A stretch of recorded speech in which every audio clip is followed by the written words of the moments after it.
What's up, Spikes? We are live. It's Jim here coming at you from the Spike Feeder studio here in beautiful Winnipeg, Manitoba.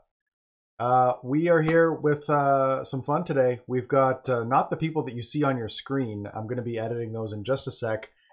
But we are here. Looter Scooter, how's it going? We got so many people in chat already. We got 59.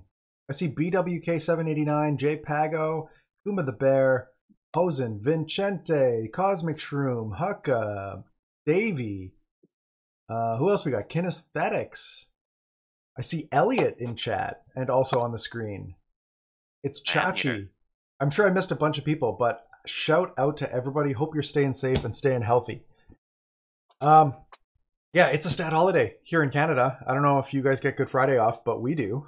And yeah, so we're going to be here playing some EDH, I think, for a decent chunk of the day. Bill also wanted to get some Canlander in because we've kind of whet his appetite for it during the week, playing some Lunchlander. So let me just bear with me here. I'm just going to get set up. Thanks for the follow, Ian Braverman. Welcome. Elliot, you're playing Lazav? Lazav, L-A-Z-A-V. Playing Lazav ad nauseum. And Barney, what are you playing? Playing Tatiova, Lambs. Interesting. Taking a page out of Pleasant Kenobi's playbook. Gonna do my best. Tatiova lands. Oops, that's not what I wanted to do. There we go. We wanted to move this. What's up, Justy?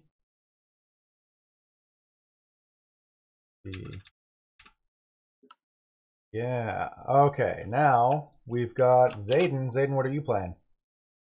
I'm playing Timna Ikra, Bad Farm. Bad Farm.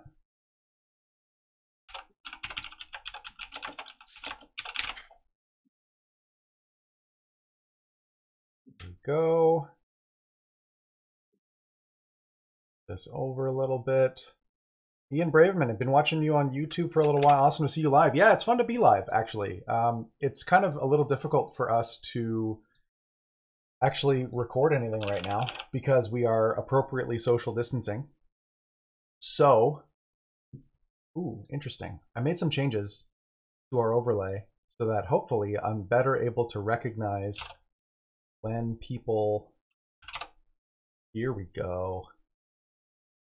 You know what? I think I'm just going to delete the names. That's how we're going to do it. I want to be able to better recognize when the life totals get all screwed up. Here we go.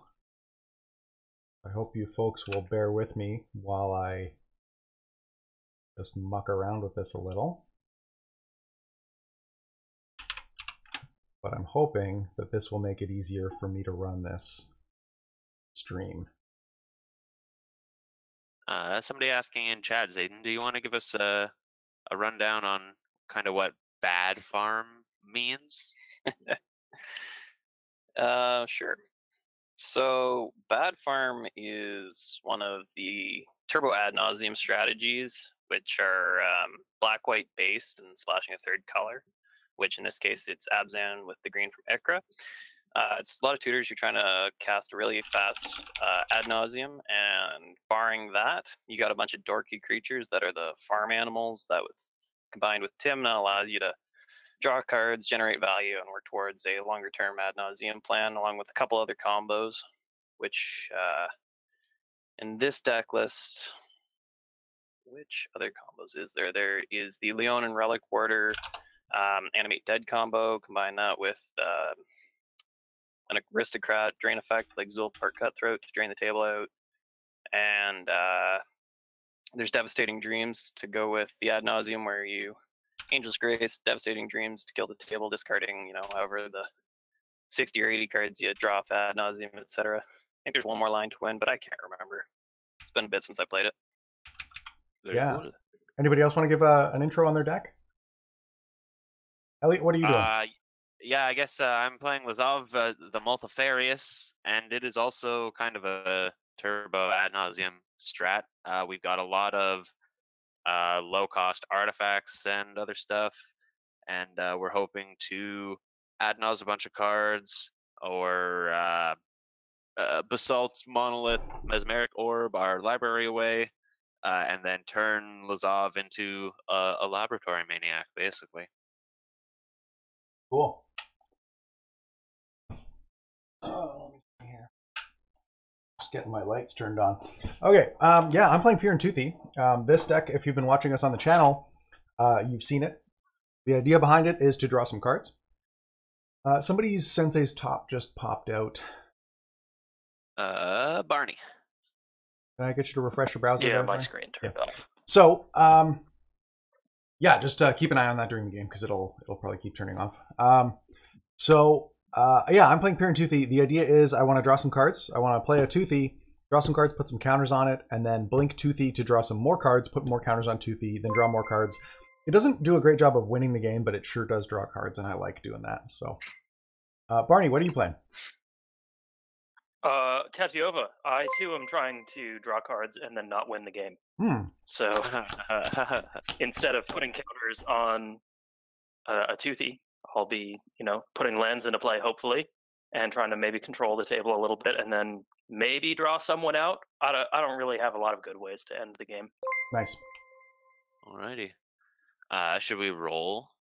Yeah, let's do it. So, thanks for the follows, Hungry Bowl and BWK789 and TVOOX. I've got a 3. A 3. I got a 10. Whisket. I Thank rolled you a for the 12. follow. So Zayden, I think, is going first. I should not have suggested this when I was so ill prepared. You want me to roll for you? Dice. Oh, I got a 6. Zayden is going first. Okay, so turn order, just in case the folks playing don't see it in this turn order. Our turn order is going to be Zayden, then me, then Elliot, then Barney. And does Do we everybody need to do some screen blinking? Nope, that's fine. Does everybody have a keepable opening hand? Let me look at my opening hand. So much to do. No. So much to do, so much to see. Yeah, My hand was. Are those red Dark spike feeder Ritual. dice? Zayden? Yes, they are. Nice. Yes, they are. Hey, D34D, dead. Thanks for the follow. Yeah, Kuma, it was like that with us. We had some unseasonable warmth, which was like 11 degrees Celsius, which is probably about 50 Fahrenheit. All the snow melted, like all of it. And then we got like a foot of snow. And then it all melted again. And then we also got snow yesterday or the day before. So that's been the last week in Winnipeg. Yeah, it's been a little wild. Cool. Yeah, I have a keepable opener. Zayden is me too. mulliganing. Yeah, it's like I'm gonna have to Flames, Dark Ritual, Necro, Adnaz. Like, no, I'm not that greedy this morning. So, one free, right? Yep. First one is free. Yeah, Kuma, I'm not exaggerating when I say a foot of snow. It was like actually 12 inches of snow. It was crazy. Yeah, confirmed. I had to walk to work in it. Dire WCC, it may be uploaded to YouTube. I think so. It depends on how things go. Yeah, this is a keepable hand. Okay. Yeah, we can keep this. I think you're good to start if you want to. Yep, Zayden, you are up Pre-game first. effects. Oh, God. Don't have any, actually. So I'm just going to play a Snow-Covered Plains and deploy a Squirrel Rack and Sigo. Okay. I'm going to draw a card. Does Scroll Rack shoot, not forgot to draw my cost card. 2? Yeah, Scroll Rack does you're cost right, it. it It's one does. to activate. It's been a while, so I was looking at that. So it's just Snow-Covered Plains and go. I'm going to play this Scalding Tarn. I'm going to pass the turn. I'll crack it, though. I'll draw for my turn. I'm going to play this Misty. I'm going to fetch. Probably just a basic island. Sure, it'll be this snow-covered island. I will finish shuffling in a second. I'm going to cast a Mana Vault. Fastest cheat count in the north. You're damn right, Cosmic Shroom. Any effects to Mana Vault? Nope. I will tap it, and with a colorless floating, cast a Felwar Stone. Ooh. Yeah. Cool. Then I will let the colorless drain. Go ahead, Barney. All right, I will draw. I'll play a forest, and then attempt to play a Soul Ring. Yeah. And then I'll say go. Okay.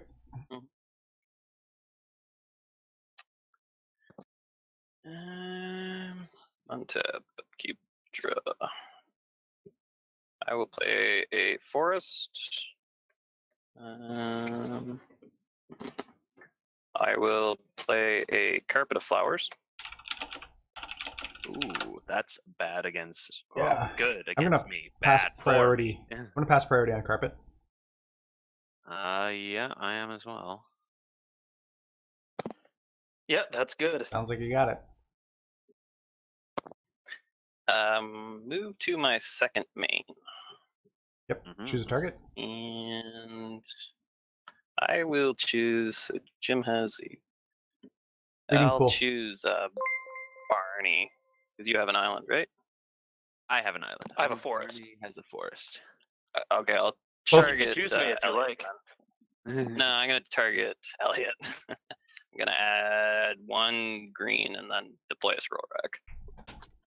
Dupsky LOL.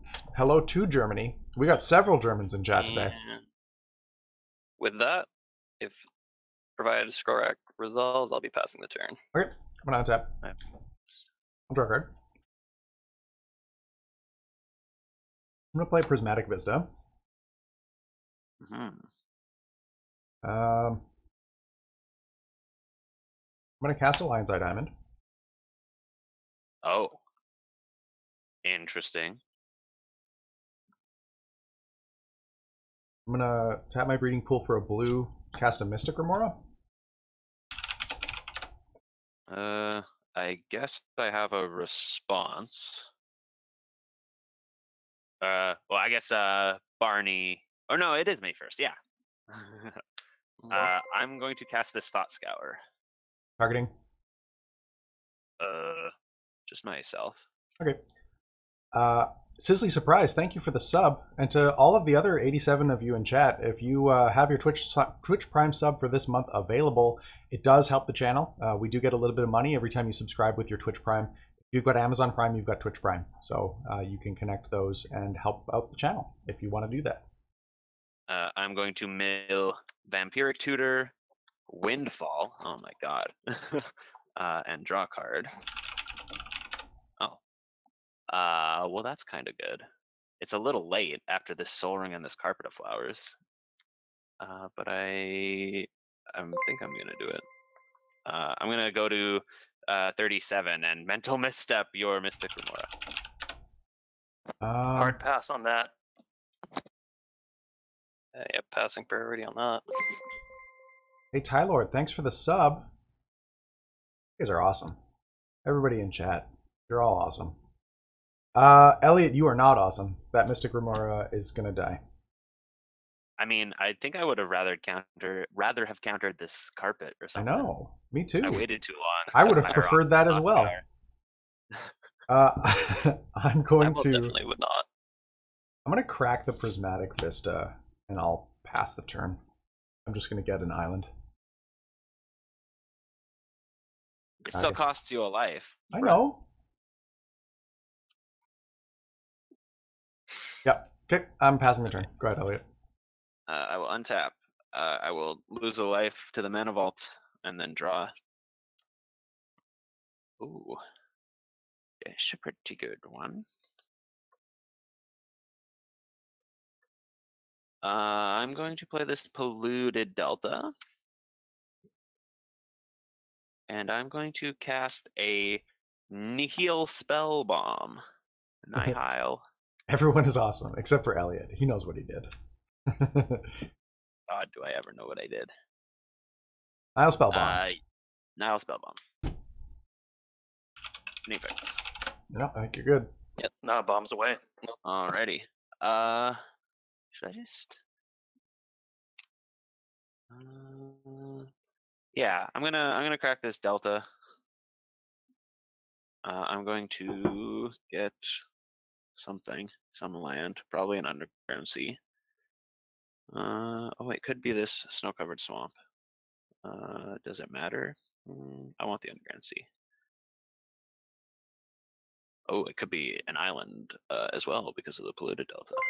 It's a polluted delta. Hey, thanks for the follow. Someone123. There's the underground sea. And Sponte. Sponte? I don't think I'm gonna have to crack this spell bomb and draw a card. So I am going to cast Lazav, the Multifarious. I think you're good on that one. Response. Yep. Alrighty, so I will surveil Uno. I mean, there's no point to not get an underground sea because Jim already had 2 islands for carpet. Yep. Yeah, true. I'm gonna keep that card on top. That's a pretty good card. I can do that, right? That's how surveil works. Yeah, you may put it in your I graveyard. may put it. Yeah, perfect. That'll stay on top. Pass the turn. Cool. Untap, and I'll draw for my turn. That's a magic card.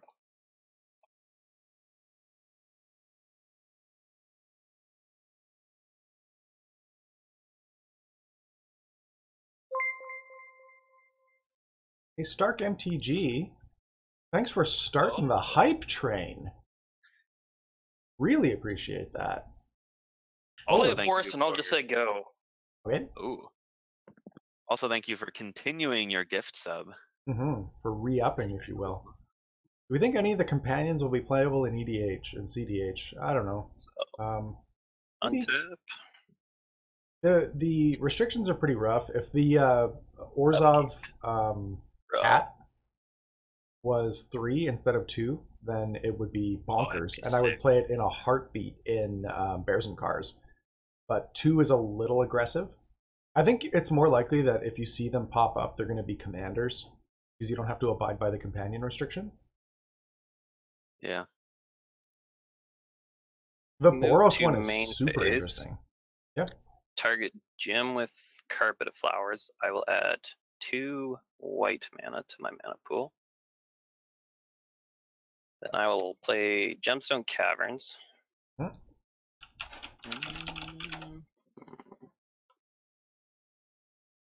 It's with the 2 white floating and Gemstone 2. Caverns is also a little late. Well, no, it was in my opening hand, but I was going first, so I couldn't. Ah. Play it, right? I wanted to be friends because I had the late mental misstep, but now we can't be friends. So thanks, thanks for I'll that. play Smothering Tithe. Oh God. Yeah. I'm passing priority on that. I don't love that. Too fast, too Ursus. Hey, Justy, thanks for the bits. Bears and Cars, I've been calling it Hardcore Puka. Pass the turn. I've been calling it, I didn't come up with this, and I really wish I have an effect on your end step. On my end, Sure. or on Zayden's end step, okay? On Zayden's end step. I'm just gonna fire this off right away. I'm gonna Beast Within that Smothering Tithe. Oh, nice. Just want to nip that in the bud before it becomes an issue. Did you guys see Scryfall? Yep, that's good. When new cards are spoiled, Scryfall makes up names if they're foreign and they haven't been translated yet. Or I shouldn't say foreign. If they're non-English, they make up names. And the one that does Beast Within, like the repeatable Beast Within, they call it Beast Without, and I like it a lot. Okay, I'm going to untap. Draw a card. Let me see.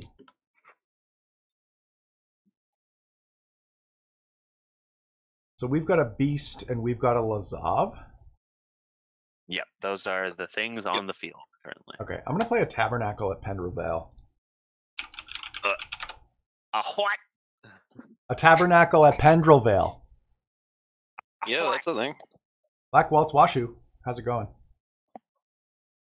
If I could pass priority on that, I would.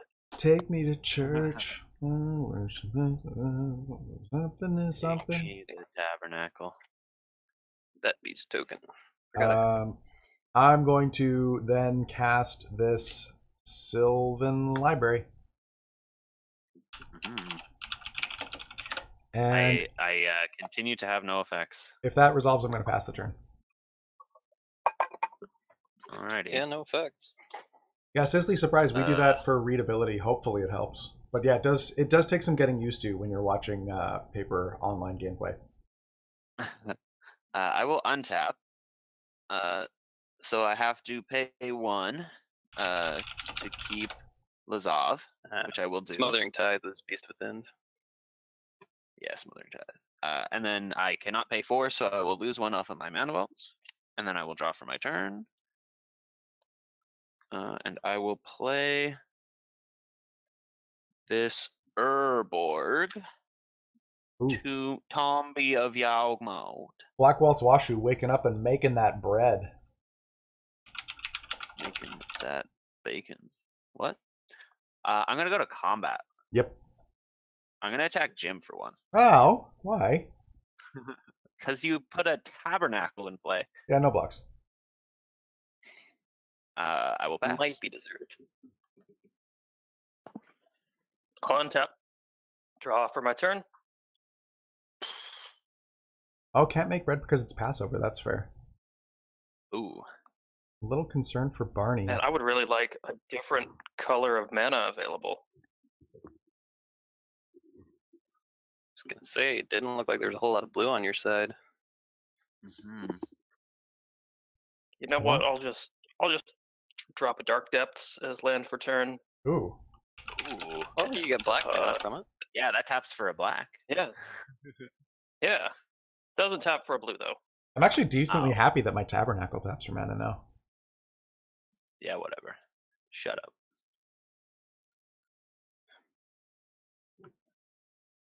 So that's it? We'll just say go. Alrighty. A very sad untap, go. upkeep, Tabernacle trigger. I'll pay for it. Okay.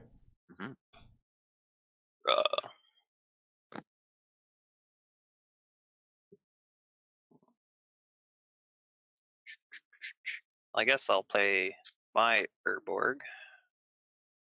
Ooh. 2 Borg. Hey, that taps for black. Shut up.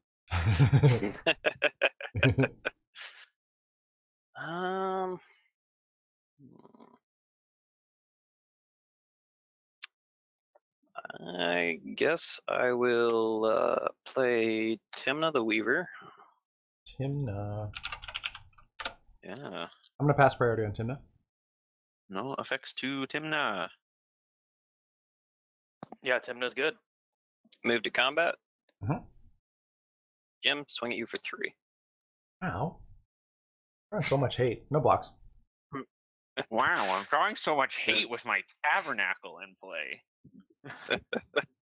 Move to second main phase. Triggered Timna. Thanks for everybody who contributed to that hype train. That was really cool of you guys. It does help to support the channel. So does someone who knows the rules know if multiple Urborgs give multiple swamp types? They do. I do believe your lands are swamps. Well, I do know that on an MTGO you get 2 different Urborg abilities on it as well as the base abilities. Yeah, because it doesn't take any abilities away. It just says it's a swamp in addition to its other types. Okay, I wasn't sure if there was a rule that like prevented things from gaining the same type twice. I don't think so. There might be. Regardless, it's more entertaining to think that we've got swamps. Yeah. So trigger Carpet Flowers. I know, a little out of order, but whatever. I will add white, white. Mm-hmm. And I will Underground play Sea is an Leonin island. Relic. Swamp. What did you play? Leonin Relic Warder. Ah. Mm. Yeah, I'm going to pass priority on that. Dire, it does not have an activated ability when it's not on the battlefield. It grants things. As a general rule, if something doesn't say that it functions outside of the battlefield, it doesn't.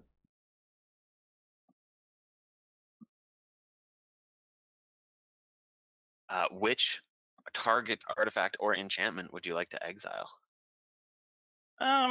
Well, I think I'm gonna hit that Sylvan Library. Wow. So we'll exile that until Leonin Relic Warder leaves the battlefield. Yep. And with that, I will pass the turn. Okay. I'm gonna untap. Draw card.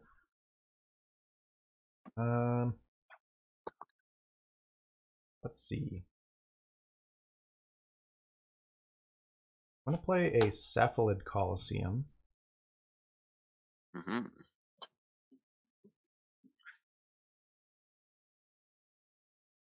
I'm gonna cast a Simic Signet. Mm-hmm. And then I'm going to tap the Simic Signet along with the... I'm using the black ability on Cephalid Coliseum, not the blue. Then I'm going to activate the Simic Signet to cast a Rhystic Study. Oh god, not again. I haven't benefited from anything I've cast yet. I just want to put that out there. Yeah, shut up. I have a response. Yeah, of course you do. I'm going to cast this Mystical Tutor. I think we're passing all around on that. I will search my library. And no response to Mystical Tutor.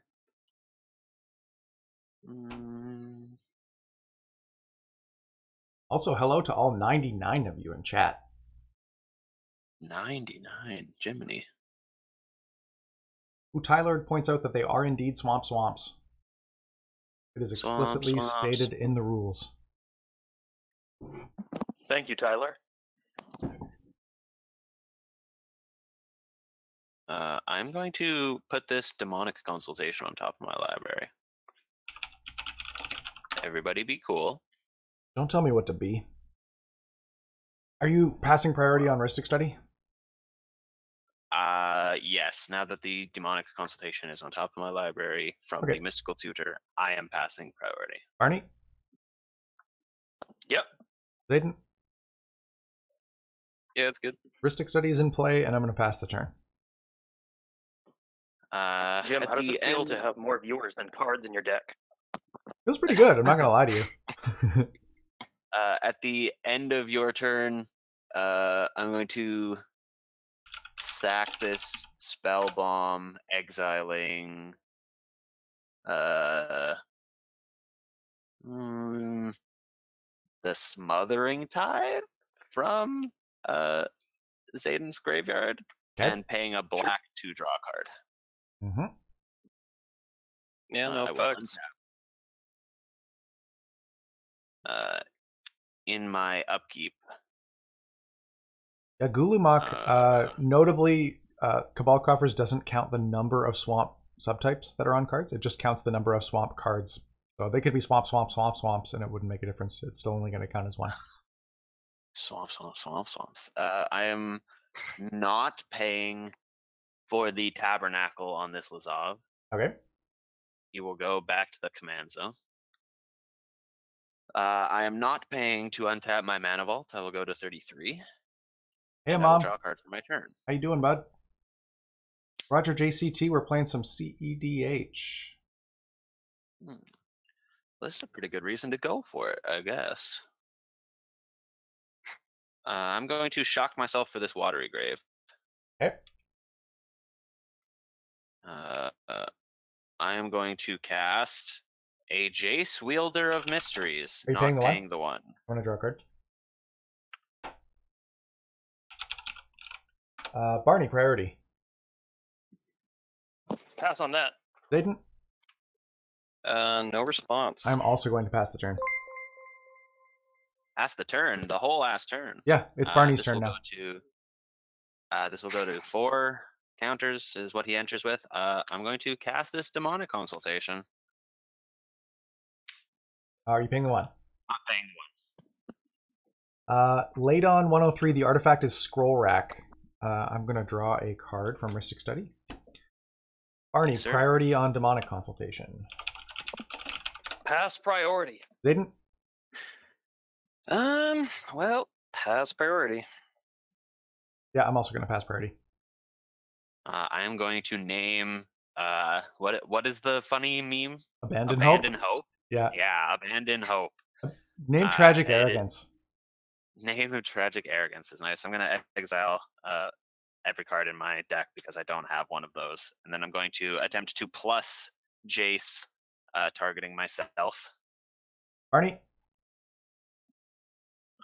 I'll take a counter off of Dark Depths. Oh, yeah. Zayden? Oh, nice. Passing priority. I'm going to activate Lion's Eye Diamond. I'm okay. Discarding Flooded Strand, Veil of Summer, Nature's Claim, Reliquary Tower. Oh, very cool. That's it. Yep, that's game. I even had a combo with protection. I drew the ad nauseam that turn, so I was like, well, if this Jace or this demonic consultation get countered, I'm just gonna ad nause next turn. Yeah. So I just went for it. Yeah. So much blue. I was just so like, little blue. Oh. I was like hoping you were sitting on a Force of Will or something. If people are whining, yeah, one of those.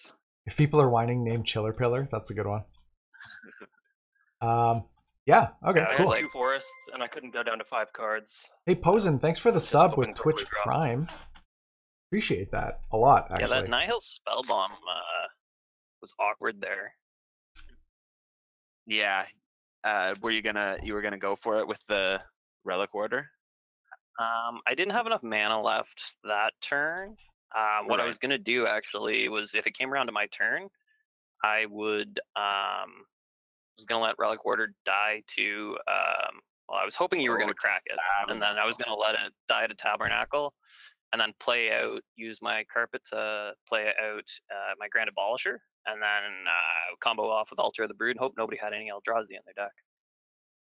Well, I definitely do not have any Eldrazi. I think the ACMC of this deck is like 1.2 or something. Because yeah, at Altar the Brood is the outlet. Kind of just drew into it. Soothing Burrito, thank you for the sub. You folks are awesome today. Soothing Burrito might be one of the best Twitch names I've ever heard. Yeah, that's pretty legit. Yeah, I dig it. What is the plan, Jimothy? Ooh.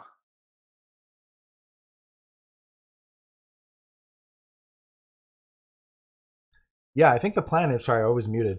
I think the plan is that Jan is going to hop in. Let me see here.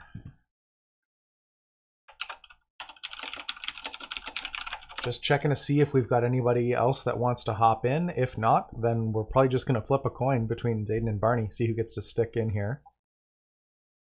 Mm-hmm. Unless either of you have to go.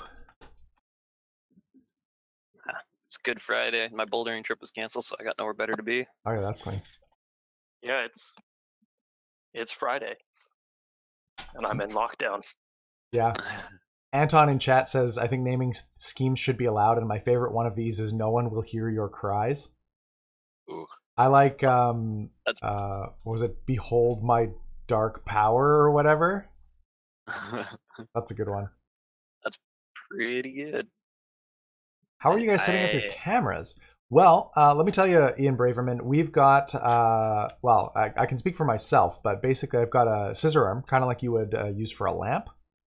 And I've got a webcam attached to it. It's pointing straight down at my playmat. Then we are using an app called GoToMeeting, which is a video chat client. Then I'm capturing GoToMeeting using a program called OBS. It's Stream Elements OBS, or OBS Live, to broadcast to Twitch. Mm-hmm. Yeah, Joel, we are going to Yeah, dip into the casual realm. Absolutely. We're planning on going for, I think, a good chunk of the day. I've talked to Charlotte from the Commander Advisory Group. She wants to hop in for a game or two.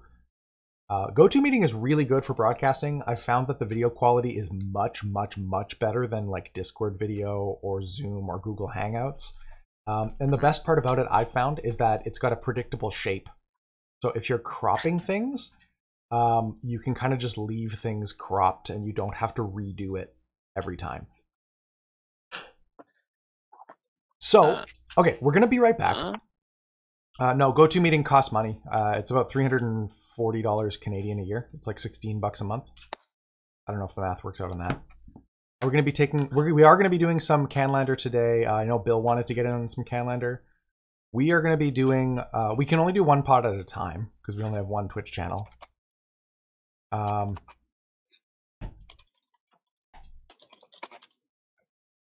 Is that price per person? No, it's only the price for the person who's hosting. So I bought a license and it allows me to run one game at a time. Yeah, we might be able to do some Canlander later. We're trying to get through playing with some patrons because they are kind enough to support us on the show. If you are a Twitch Prime sub, you also fall into that category. And you can also hop in on our Discord. If you are one of the folks that just subscribed to us, you'll get patron equivalent access to our Discord. So anybody that supports us on Twitch or anybody that supports us on Patreon gets access to special channels on our Discord. And one of those channels is a channel called Webcam Games, and that's where we're using to organize this and pick people to play. So, Elliot, what do we got going on here? I think your camera fell. Me? That's Jan. Oh, it is Jan. Okay. That's Jan's. Right. So Yeah, what we're going to do, we're going to be right back, folks. I'm going to hop over to the Be Right Back screen. I'm just going to get things set up, and then we will be back shortly.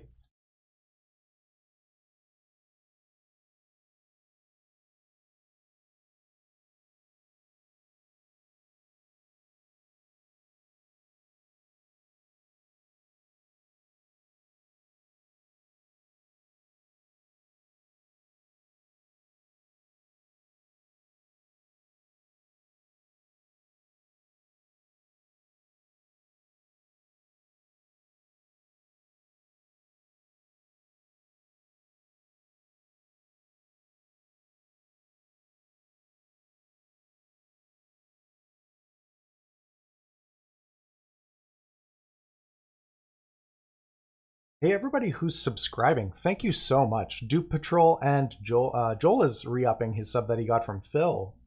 I believe that was a couple weeks ago. But yeah, thank you.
Fancy Frenchman, so fancy.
So I says to her, and what about my alfalfa?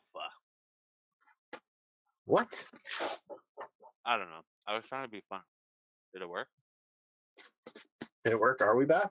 I don't know. We're back? All right. Well, it's good to be back.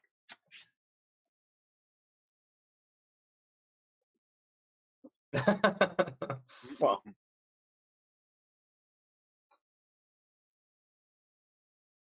you need to flip me.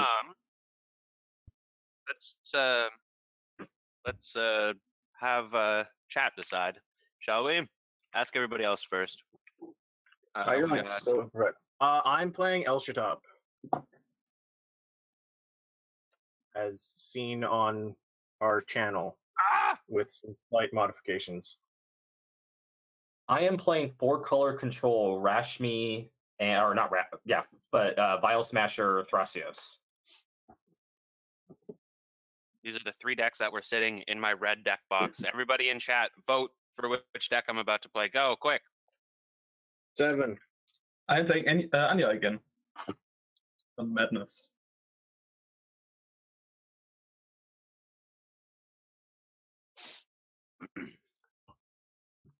Jim, I do think I'm flipped on stream. I don't know if that matters. Okay. Got another Grenzo, got a couple Croxes. Oh, got another Croxa. I don't know how math works, so I can't tell who's winning. It's Good Friday. I shouldn't have to do math on Good Friday. That's not how Good Friday works. That's not how that works at all. What? Why not? Another Grenzo. 5 seconds. Grenzo is the winner.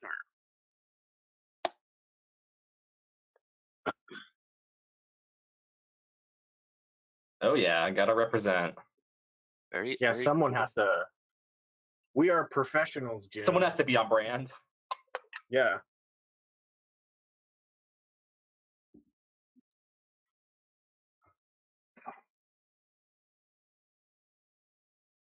Yes. It's really dope. Yeah. The foil ones came out super nice. Yeah, actually crazy.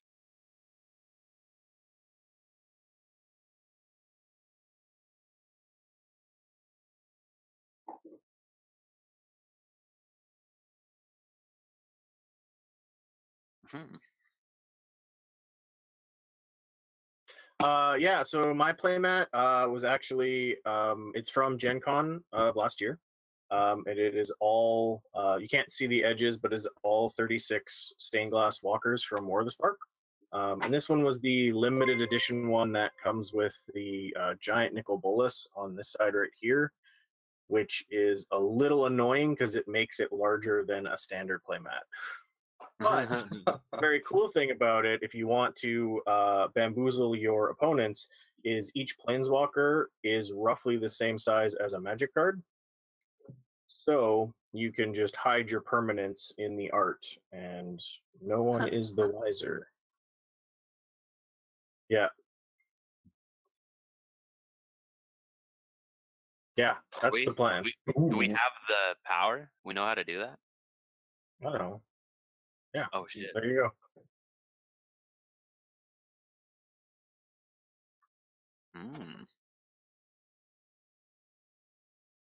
Well, that'll be fun. Sure.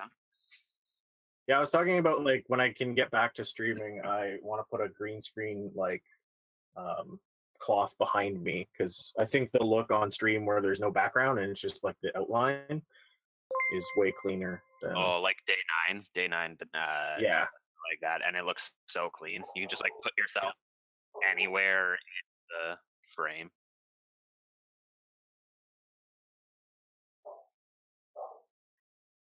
Oh yeah. I've seen a couple people have it. It's like, it's pretty sweet. So I think I'm gonna put. Also, shout out to all 111 of you in chat right now. Ooh, 111. That's awesome. Thanks for joining us.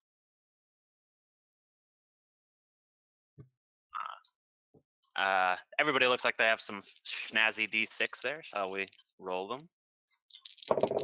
I've got a 6. Got 6 as well. I rolled a I have 5. a 4. I rolled a 5. Yeah. You rolled a 5 as well, Jan? Okay, Haka, Haka, me and you. hell yeah. Ooh, I got an 8 this time. I got a 6. Okay, so I'm going first. Does everybody have the stream open on the side just so they can see the correct turn order, or do you want me to? I do. Yeah, so it is me. I do not. Okay, well, it is me, and then Jan, and then Mike, and then Haka. Oh, that's the way that it is in the go-to meeting anyway. Shut up, Elliot. Yeah, there you go. All right, sounds good. All right, very cool. Very I'm going cool, to take a gamers. mulligan. Yes, I have not opened my... Just putting this together again, so I'm going to do a little bit more shuffling. As a heads up to the stream, I'm aware that there's a little bit of a lag on my camera.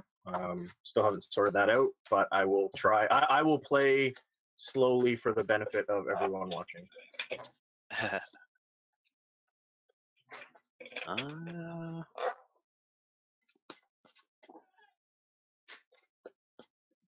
I don't think I can keep this hand. I will am keep mulliganing.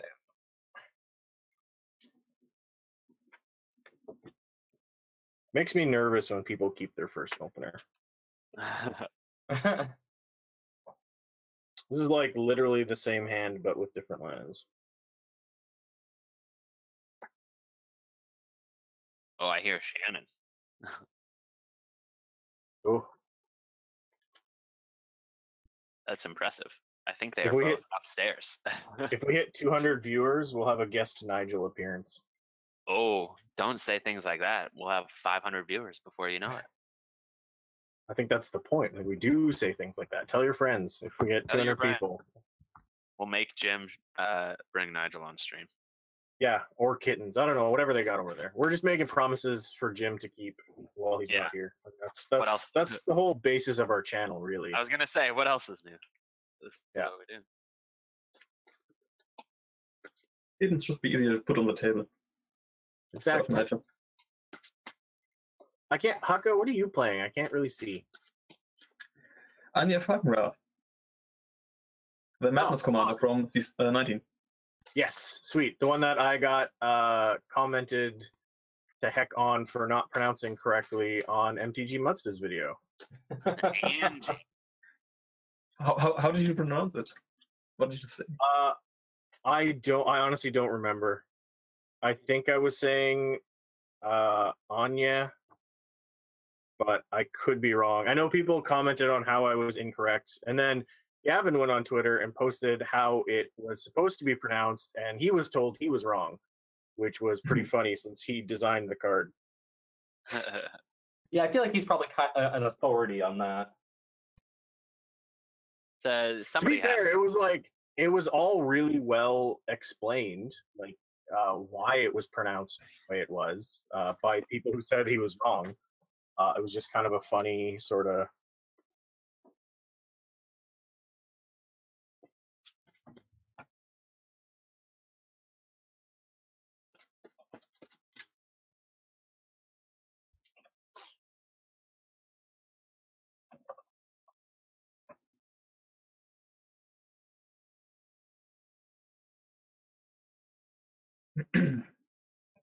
Hello.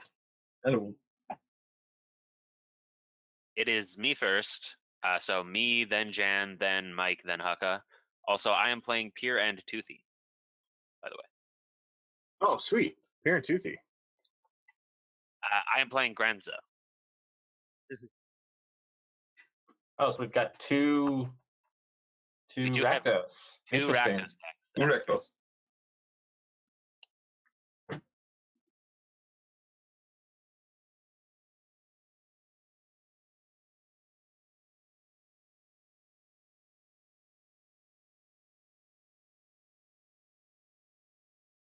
Mm-hmm. Oh, neat. That's awesome. Is everybody keeping their hands? Yes. It's sketchy, but I'll keep it. Okay. I am drawing for my turn. I am playing a City of Brass. Elliot, I can see your hand. Oh, disaster. I am gonna pay a life and add a black to try to cast a dark ritual.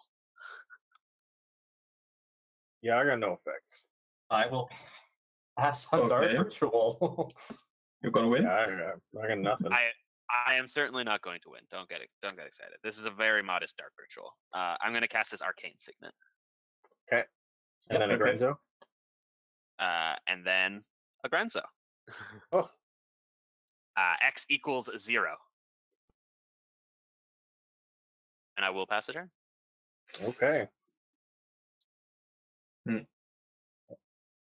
Dungeon Lord. I'm gonna draw.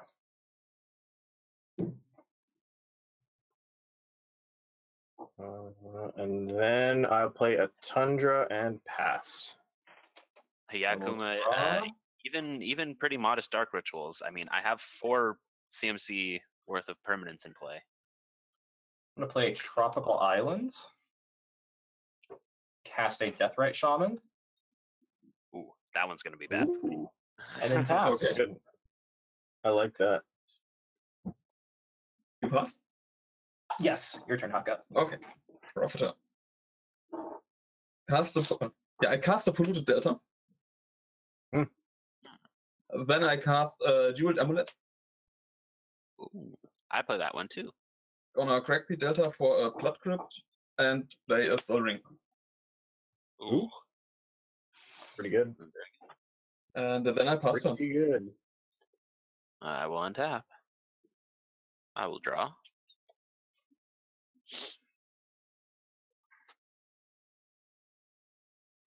I'm going to play a Badlands as my land for turn. And I'm going to move to combat. I'm going to attack Mike. Sure. I will go to damage, take 2. I will pass the turn. Okay, Mike, before you start your turn, I found the article, so I want to talk about it for just a real quick sec.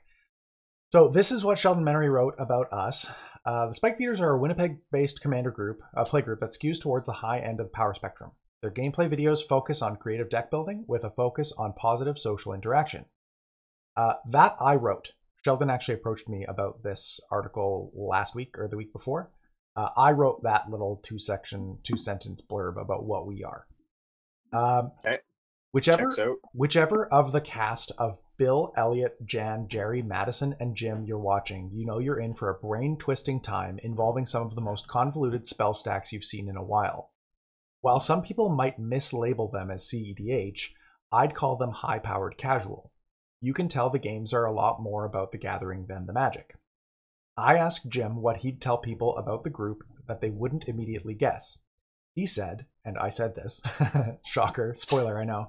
Well, you said the thing he said that? Yeah, we play what we think is sweet, even if it's not the absolute best of the best. I usually say that when people ask whether something is good enough for CEDH decks. And spoiler, I said that on Twitter 2 days ago. So don't overthink it. Just decide if you think it's sweet or not and try it out.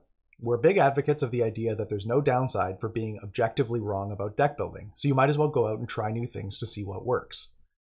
Jim has become one of the people I've engaged in some of the most philosophically deep conversations about the format. He's super smart, super insightful, and not afraid of a dissenting opinion. He also loves cats, so you know he's a good human being. He's been making the rounds on many of the online play channels, so there are lots of places you can catch him, and perhaps also his new kitten, who is predictably adorable. That kitten is going away on Monday, by the way. We're giving him back. He's going to go to the vet today. Oh, Figaro! Yeah, I know. And then, so the question in chat was, what do you think of Sheldon's characterization of you guys as not CEDH? I would say that that's consistent with his definition of the word competitive. I don't think that we're competitive by his definition of the word. I think when Sheldon uses the word competitive, he's often talking about competitive REL. He's talking about structured, organized tournament play, and that's not what we are. So I know that that doesn't match up with the way that a lot of people talk about competitive EDH, but he's a judge. And when you talk about competitive Magic, it's got a very specific definition among judges. So I think it's actually a totally fair definition, even if it's not what we use frequently. And I think that's, I think it's pretty consistent. Anyway, sorry, I interrupted. Mike, it is your turn. I believe it's my turn. I believe it is Jan's turn. Jan's turn. Yeah. Okay. I need to do something relevant. Yeah, so I'm gonna pay 2 and cast a cursed totem. That one right there. Oh, that is very relevant. Oh god. Oh my Grenzo. I have no effects. I'll pass on the first totem. Yeah. Yeah. All right. Well, at that, I will pass the turn. Now it's Mike's turn. Untap. Draw.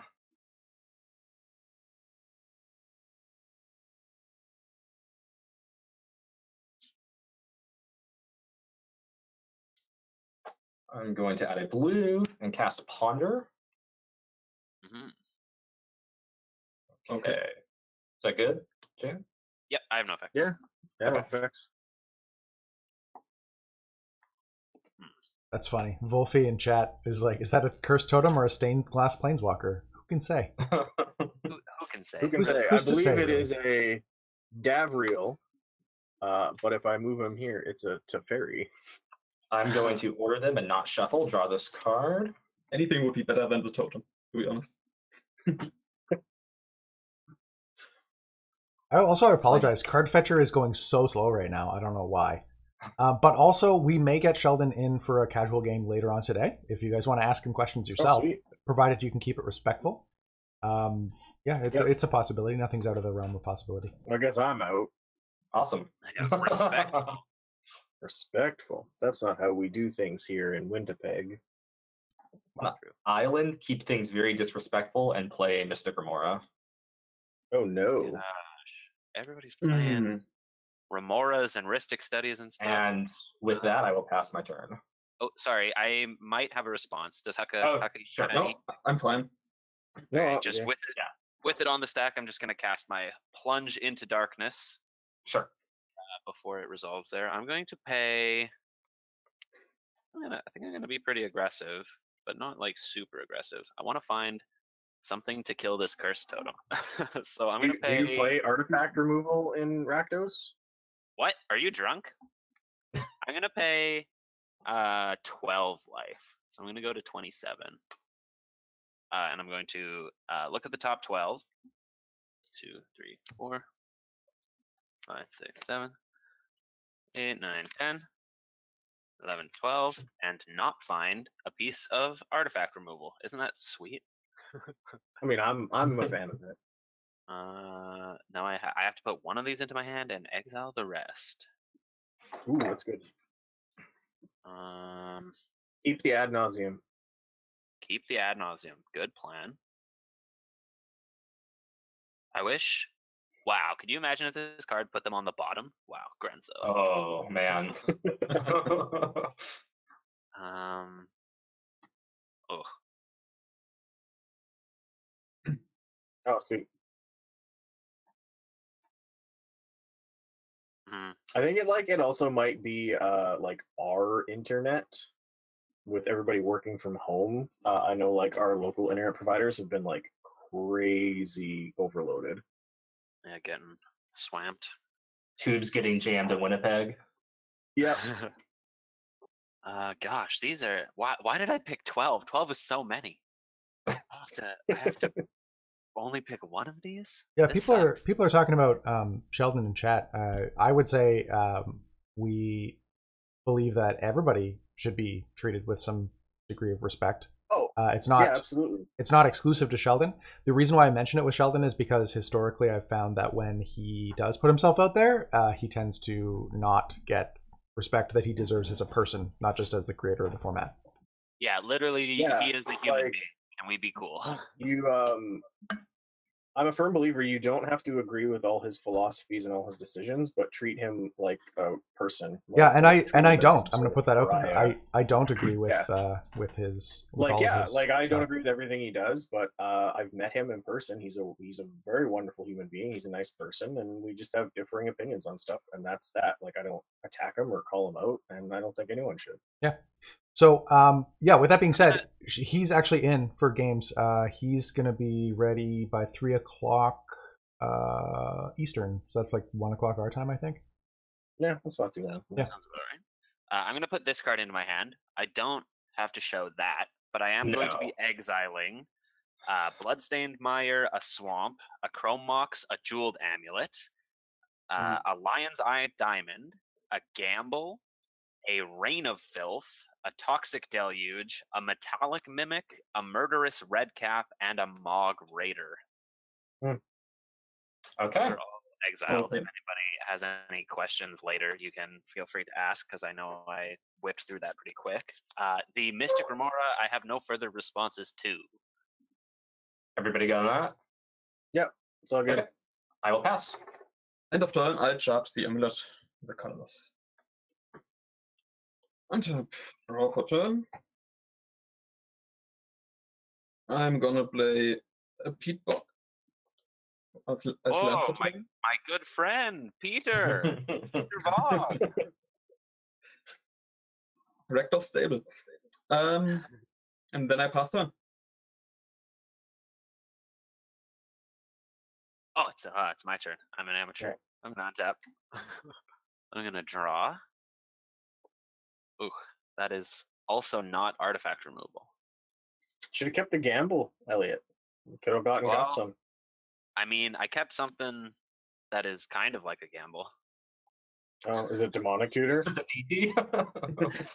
It's well, okay. I'll spoil it now. I guess it's not a DT either. It's an Imperial Seal. Oh no. Actually, I do want to do this differently though. I'm going to tap.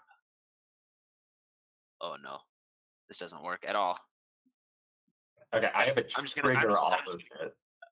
Yes, I'm not paying for. I'm going to cast this Imperial Seal. I will draw a card. Any further effects to the seal? No, I'm good for the seal. Yep, okay. Okay, I'm going to probably put a piece of artifact destruction on top of my library. Everybody be cool. I'm going to lose 2 life, and I'll attack Jan for 2 this time. Wow.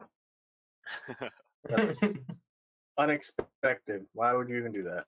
Yeah. I got a 38. 2 Grenzo damage. And I will pass the turn. Once I find my piece of artifact removal. It'll be this one. Alright. I'm going to untap, and then I'm going to think for a minute. 1 whole minute. You heard him, chat. 1 whole minute. This is a great time to like and subscribe. Let's just keep messing with Elliot because I can. On my upkeep, I'm going to cast a Mystical Tutor. Trigger? Yeah, I'm not going to pay the 4.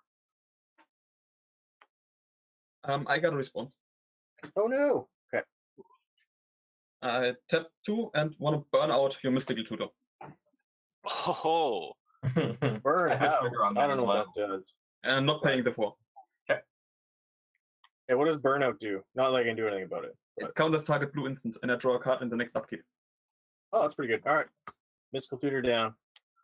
Haka, me and you are on some wavelengths right now. I also play Burnout in this deck. I mean, it's what Red has as interaction, so we have to play it.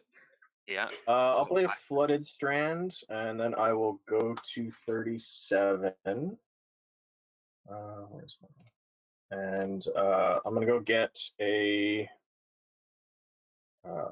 Volcanic Island, and I'll cast an Azorius Signet. Trigger? Not going to pay, and I will pass my turn. Okay. I'm going to untap. I have an upkeep trigger with the Remora. I have an upkeep trigger as well. Mine resolves first. I draw a card. Yep. I will pay the 1 for the Remora, and I'll proceed to draw. Okay, draw a card.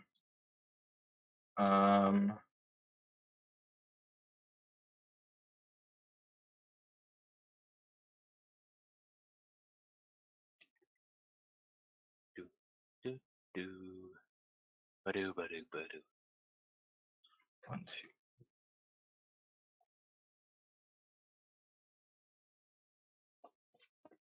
So chat thinks that Mike is winning right now. I put out a poll. I almost voted for myself, but I figured that'd be cheating. Oh yeah, I am definitely not winning. I was gonna go get a Windsor rebuke to mill Elliot. Yeah, don't do that. Hukka also wants your curse totem gone. That's correct, yeah. Well, I know, but like, where's the fun in that? We're just trying to play Magic over here, Jan. I'm gonna main phase brainstorm. Ooh, main stand the brain phase. Okay. Draw 3.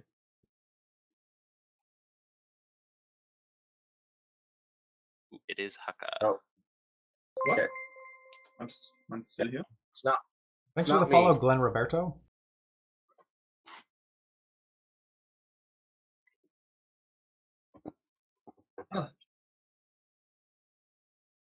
There he's back. I also believe that Mike is winning because he's drawn so many cards. Well, that's your fault. Also Hukka. I'll put these 2 Thank you. back.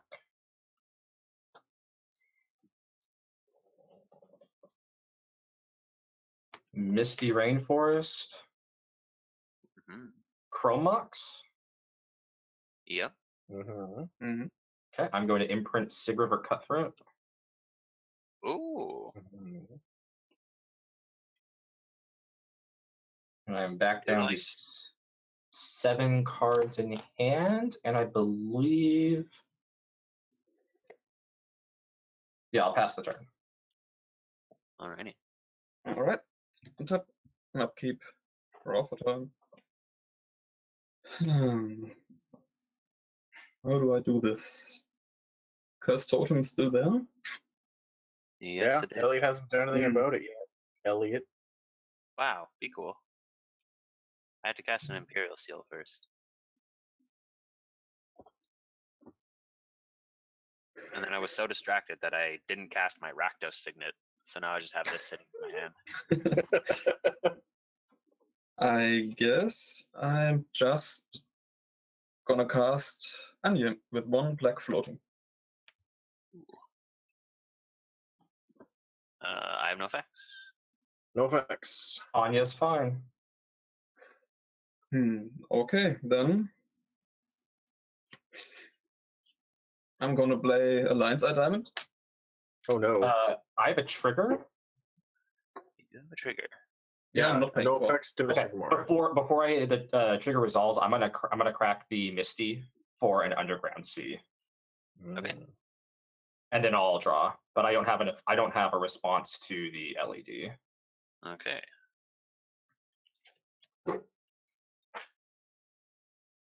And LED's fine. Yep. Resolves. Then I'm gonna pass turn. Alrighty. I will untap. I will draw. Oh, would you look at that? What did you get? Mm-hmm. I did. What does this do?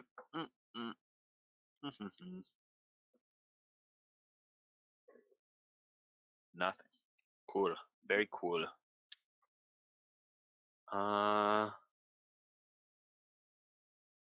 What does Elisha cost? 5? 4? 6. 5. 5. 5. 5? It's 2 2 and and Jessica. Okay. I have 4 I'm going mana. to pay a red and take a damage off of the City of Brass. I'm going to attempt to cast by force, and X is going to equal 2. I have a trigger on that. You do. My targets are going to be Cursed Totem and Hukka's Soul Ring. Hey. Okay, I'm gonna draw Elliot. Yeah. Well, I'm gonna tap it for 2. I have no effects. I will pass on Biforce. Alrighty. Yep. By force. First totem down. So ring down. Yeah, it looks like, move. actually, speaking of down, it looks like Scryfall is down right now. So, Just the whole site? yeah, the whole site's down. Oh, wow. Cool. Yeah. Maybe they're loading in all the new cards. Maybe something like that, yeah. I'm going to go to combat. I'm going to attack. Wait. I have 2 mana floating. Oh, you do have 2 Wait a combos. second. The totem is gone, so I'm gonna activate Anya. Discard a card with Madness. Trigger untap her. Not gonna cast it. Draw a card. Mm-hmm. And I'm gonna shortcut this for another Madness card. Yep. Draw a card. And for another, draw a card. Then I'm gonna do that again. But this time I attempt to cast it. By exiling Simmons Spirit Guide. What is that? It's a Bloodmad Vampire. 4/1. Whenever it deals combat damage to a player, I put a 1/1 counter, +1/+1 counter on it. Okay. No effects. No effects. No effects. Okay, it resolves. I draw for Anya, and you can go to combat. Okay. I'm going to attack Mike. Sure. I will take 2.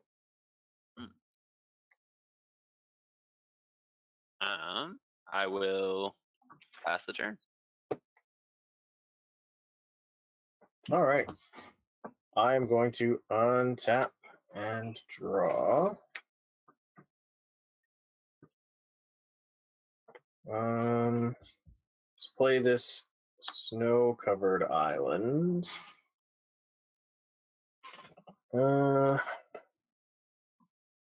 I guess I will cast a Talisman of Progress. I have a trigger. Yep.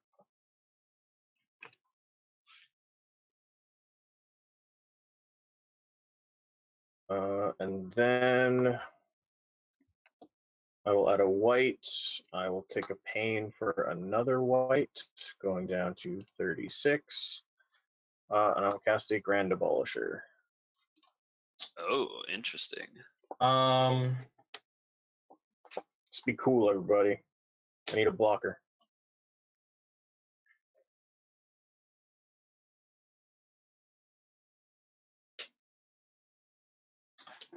With Grand Abolisher on the stack, I would like to cast Limduel's Vault. Yeah. Okay. Yeah, no effects. Okay. First 5.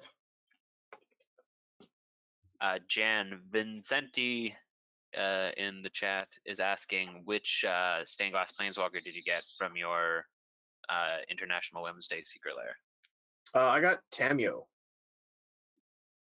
Ooh, which Tamio is it? This one right here. The one that the one from War, I guess, right? Yeah, so the one that passive ability is opponents can't make you discard cards or sacrifice creatures, and then she ticks up. You name a card, reveal. I think it's like top 4 or 5. If you reveal the named card, put it into your hand, and then she -3s to regrowth. So like 4 mana, not terrible. Personally, I would have preferred Nissa because I don't have a Nissa. I already have a couple Tamios, but like. Not terrible. Could have like been worse. I'm going to take this pile, shuffle these others back in. Alrighty. Sounds good. And then the Grand Abolisher is fine. Yay. What now, Elliot? I have a 2/2. I was attacking Mike anyway. He's got a Deathrite Shaman now. Yeah, no, that's fair. The Curse Totem's gone. And then after that, I am done. Okay. I'm gonna make sure I've got these ordered properly. And then I'm going to untap. Card Fetcher's back, baby. Card Fetcher's back. Yes.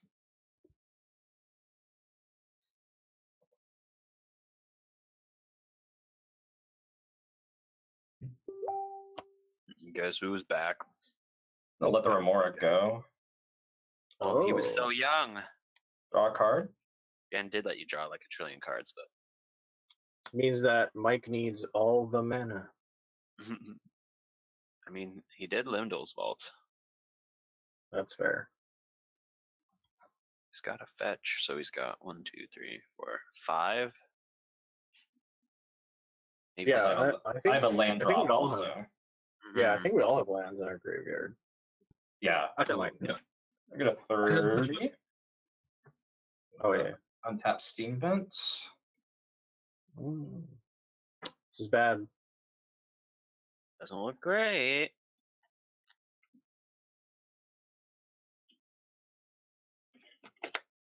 Oh, sorry. What are we doing if we're not going for it? Yeah, sorry, folks. I had Facebook chat open in a browser tab, so it was capturing the audio from that. I apologize.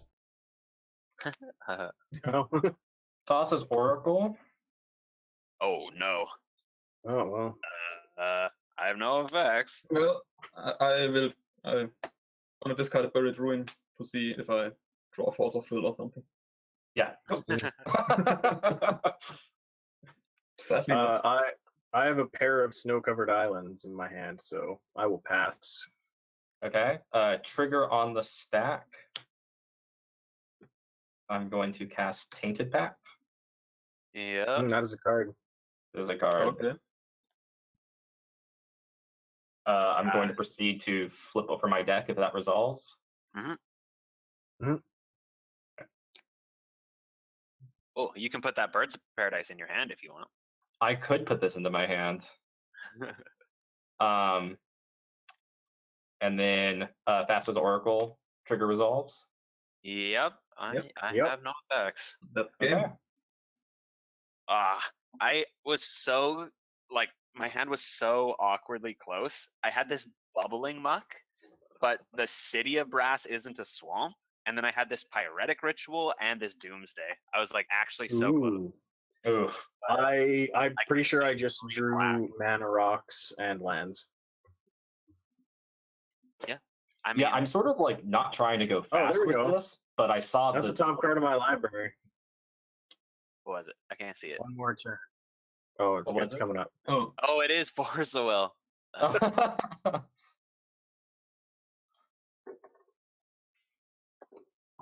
Yeah, so Yeah, I want to play the grindy game, but we are going to set up for a casual game next. Patron Dave, Mooks311, is going to get in with us. Elliot or Jen, Nice. or both, did you want to get in on this game? Or do you want to sit one out? Doesn't matter to me. Yeah, no. I'm good for either. Okay. Dave is definitely in. I'm just waiting to hear back from Charlotte. She's away right now. Charlotte from the Commander Advisory Group.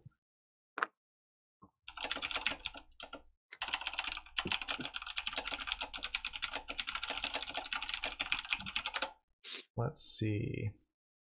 If I had the webcam set up, I'd love to throw my Gerard Eggs list at you guys. Yeah, Jan is a big fan of Gerard Eggs. Yeah, I played that. That was a lot of fun. It's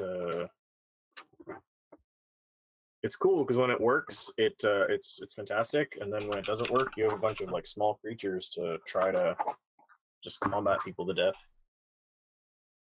Yeah. Avaritia, I don't know. I think the main reason you cast the consults with the trigger on the stack is because or is so that you don't have your entire library exiled before the Thassa's Oracle. Like somebody could make you draw a card or something, or something. I guess they could do it in response either way if they could make you draw a card. I don't know. Just less opportunities to interact if you do it with the trigger on the stack. Yep. Or interact favorably, I suppose.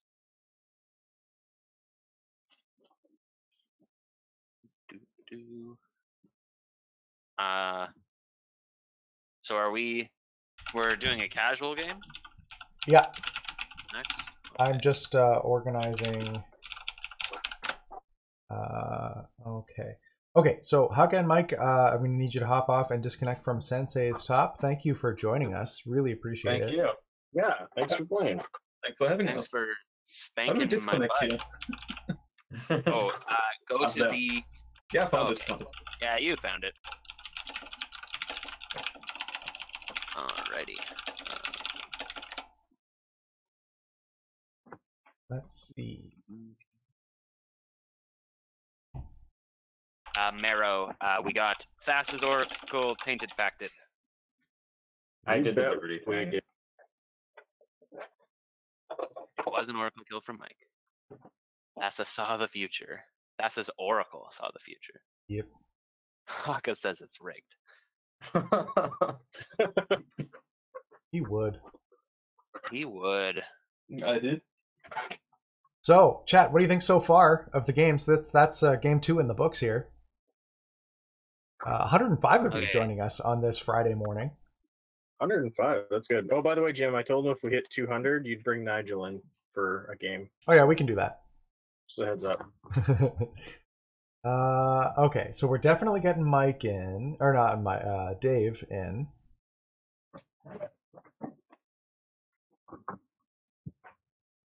Here we go. Okay, chat's going to vote on Don't call her Elliot's Taysa, Elliot.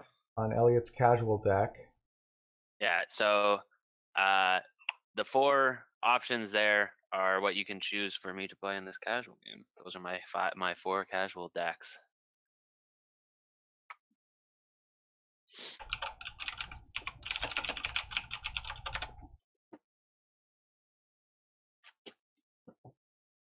Uh-oh. There's Okay. a lot of, So lot of votes for 4 colors. Hucka and Mike, I'll need you to hop out of the chat and hop out of Sensei's top. Oh, Thanks for the follow, Dark Templar 81. Okay, we're gonna go to a quick break while you folks vote on Elliot's next deck. We're gonna set up for the next game, and we'll let you know when we're back.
Okay. Haven't rolled dice or anything yet, but other than that, I think we're ready.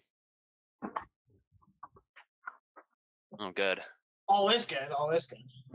Yeah, it's okay. No, everybody knows all these cards with horsemanship.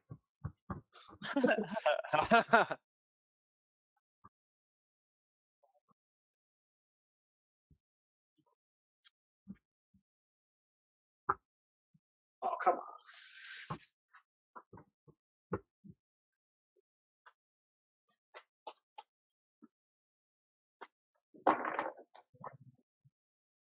I am playing Crouching Teysa, Hidden Diva, a 4-color aristocrats list. Oh. I'm playing Edgar Markov Vampire Tribal.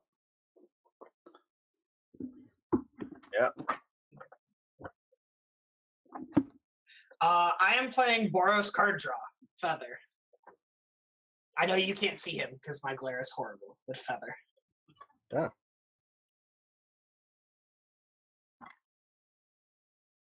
Gotcha. Yep. I am playing Horsey Man. It is a mono blue horsemanship deck that I immediately regret playing, hearing what all you are playing, but we'll see. Hey man, all I want to do is draw cards. Okay. All Me I want too. to do is play vampires. I'm gonna fucking kill all of you, and I'm not sorry. Well, I mean, No, you're not sorry, but you're sorry. you gotta Oh, win one hey, eventually. I ain't even sorry.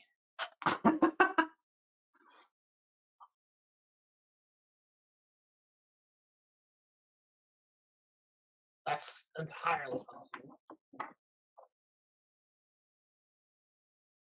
Yeah, I was gonna say, shall we roll? Yeah. Let's do it. I'm rolling 2d6. I've got an 8. Let me go grab 2 d6. I have 9. I have 5. Oh, Stupid spike feeder dice. Did you Nice. actually get them?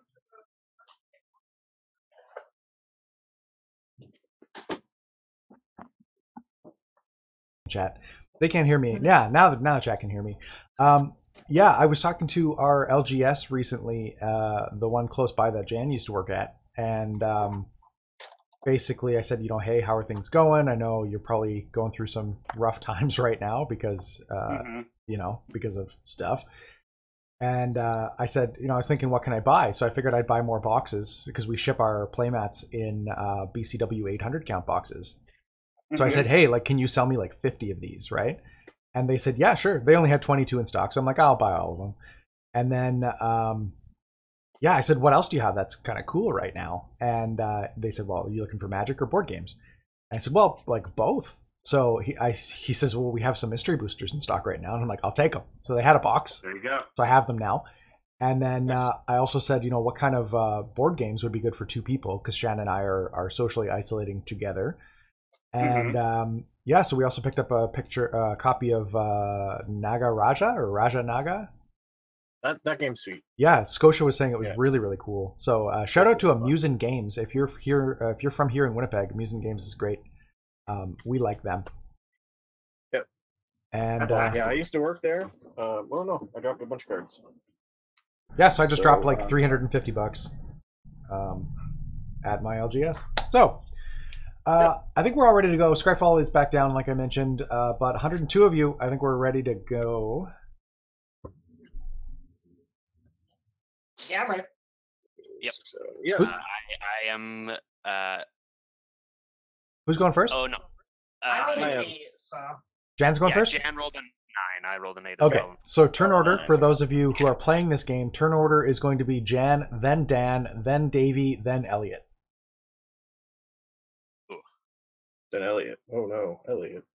Then Elliot doesn't get to play great. That's what I heard. Okay, That's how it sounded to me. just gonna wait for Elliot to. Yeah, sorry, I was trying to link my deck and then it worked, but I thought it didn't work. And then I wanted to ping Matt in our Discord because he wanted to play against this deck last time and didn't get a chance to. So I said I was just making sure, checking. Oh, Uh-oh. There he goes. Cat stream. A fat friend. What? Don't look at that bookshelf like you're gonna jump on it, you fat boy. Get down. Yes. He just wants to. He just Okay. wants to play. Don't do it. Nicholas is Don't a single. do it. He is a Oh singular my fat God. boy. Oh Listen. no. Listen, he should pilot your deck. Just let him. Oh Pilot. Jesus. Nicholas is a very solid cat. Yeah. Oh God. You should see his paws though. This is one of them. You can kind of see it. Fat cat Little- paws are the best. Little baby. What do you folks think of? Did you guys see the cat dragon token? Oh, I love it. It's so cute. It's so cute. The best. Yep. I didn't see it. It's great. I'll see if I can find it while you guys are playing. I'll see if I can find it, and if I do, I'll link it in the chat. It is adorable. Who is first? Jan's first. That would be me. Okay. Okay, so yeah, I'm gonna mute myself, and I'll hop in if I need to stop you. Okie dokie. Yeah, I am gonna try to keep this hand. All right, cool. So I will draw. I like that card. I'm sorry. I'm sorry. Oh, He just wants to pilot the deck, man. Come on. he made a mess on my playmat. I think he was just in the litter box. That gross pig boy. Oh, yeah. So I'm gonna play a command tower and cast an Indulgent Aristocrat, which will trigger Edgar Markov Oh to get my me a God. 1/1 vampire. Oh, eminence. Yeah, that's pretty good. As if That's it's free. It's like, yeah, it's free. I'm gonna pass the turn. And Allah has to I pay will- one at least. I will draw. Yeah. I'm gonna So, like, start on a command tower. Twinning. Oh yeah. And I'll play land tax. Oh God. Oh. Land tax is good. After that, I'll pass. It's Boros, guys. I don't have a lot of options. All right. That's fair. Yeah. Oh, Draw. I'm not drawing. Oh God. Nobody saw anything. I didn't cheat. Judge. What are you doing, Elliot? Thought it was my turn. Everybody be cool. Cool. I'm gonna play an island and pass. Okay, Oh, now it's I'm a fancy gonna island. start. Hey, that's a really pretty island. It is. Ah, I got a. It's a foil from one of the Theros. I got it in Oh, my that's sweet. boosty box. I'm gonna play the Bean- Badlands and pass the turn. I'm gonna untap. Draw this here card. 4, 5, 6, 7. Let's go to combat. I don't like that. I'm going to attack. I'm gonna send the 1/1 vampire token at Dan, and I'm gonna send the Indulgent Aristocrat at Elliot. Yeah. I'd like to block with my land tax. Is that legal? Can I do that? Seems powerful. Seems strong. Flashing in and a so I'll Starfield gain- mix. What is the I'm gonna gain a life. A 1/1? It's a 1/1 with lifelink, and I can pay 2, sack a creature to put a 1/1 counter on each vampire I control. And then in my second main phase, I am going to play this Orzhov's Basilica, bouncing my command tower. Wait, why would you do that though? And pass Why the would turn. you shut off my land tax like that? Wait, Wow, that's actually so sick. land tax won't trigger it, and I'll cry. I'll draw for turn. Wow. Okay. What a guy. I'm gonna play this mountain and pass the turn. It's actually sick, Yeah. Jen. Good job. That was actually so Gotta so draw. sad. What's the advantage to not messing with the land base of this precon? Well, I'm just playing Island? tons of lands. I'm going to. And It's not your turn Oh yet. my Elliot. God! I did it again. For fuck's sake. I'm so sorry. How Canadians are supposed to be Judge. polite. Jesus. I'm going to cast this Mind Stone, and I'm going to pass the turn. Now you can play. Okay, Jesus. I'm gonna draw for my turn. Everybody be cool. Jiminy Christmas. I am going to play a basic swamp. And I am going to cast a Goblin Bombardment.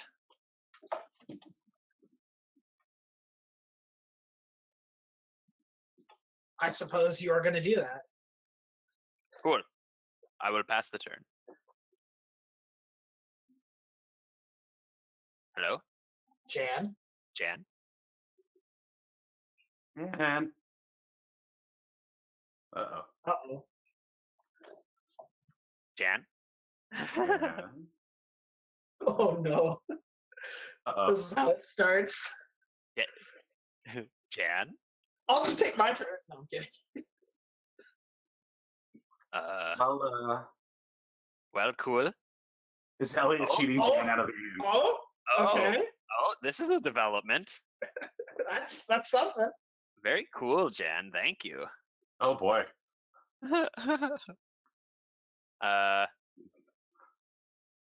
Jan has been exiled in response to turning off the land tax. So he's back. Yeah, wow. Okay, I'm back. Sorry about that. Yay! Hey, wow. My Actually, internet. Go-to meeting put you back in the right spot and everything. I was thinking that was going to mess us all up. Sweet. No, that's all good. Yeah, sorry about that, everybody. My yeah. Hey, thanks for the follow, RJ Nagby. Nicholas. The cat. Nicholas. Carefully. I just gotta reset this. Can you hear him like screaming? He's not. No. But he's like crying that he can't like lie down on my playmat right now. Okay, I think. All right, very cat thing to do. He's like, but I want to be in the way. So Elliot played a Goblin Bombardment. I did play. Are you done now, Elliot? Yeah. Okay, cool. All right, I'm just getting caught up. We got a Mind Stone and a Goblin Bombardment. I'm gonna untap and draw a card. I am going to. My camera is being weird. Hang on. Uh-oh. What is the CMC of that cat? Like fucking 8? Look at the size of this lab. It's like 1 and 7 green. Yeah. Okay. Yeah, Vexillology makes a good point. Oh, yeah. You put out another playmat and trick him into laying on that one. All right, I'm going to play Command Tower. I think everything's fine now. And then I'm going to cast a Stromkirk Captain, triggering Edgar Markov to get another token.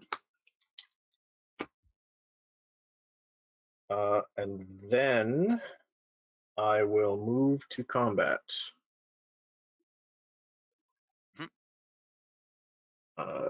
So let's send the token at Davey, and I'll send the Aristocrat at Elliot again. That's 2? 2, yeah. Cool. Yeah, I have no effects, so I will go to 37. Yep, and then I'll gain 2 life off the lifelink, and I will pass the turn. I will untap my nothing, and I will draw.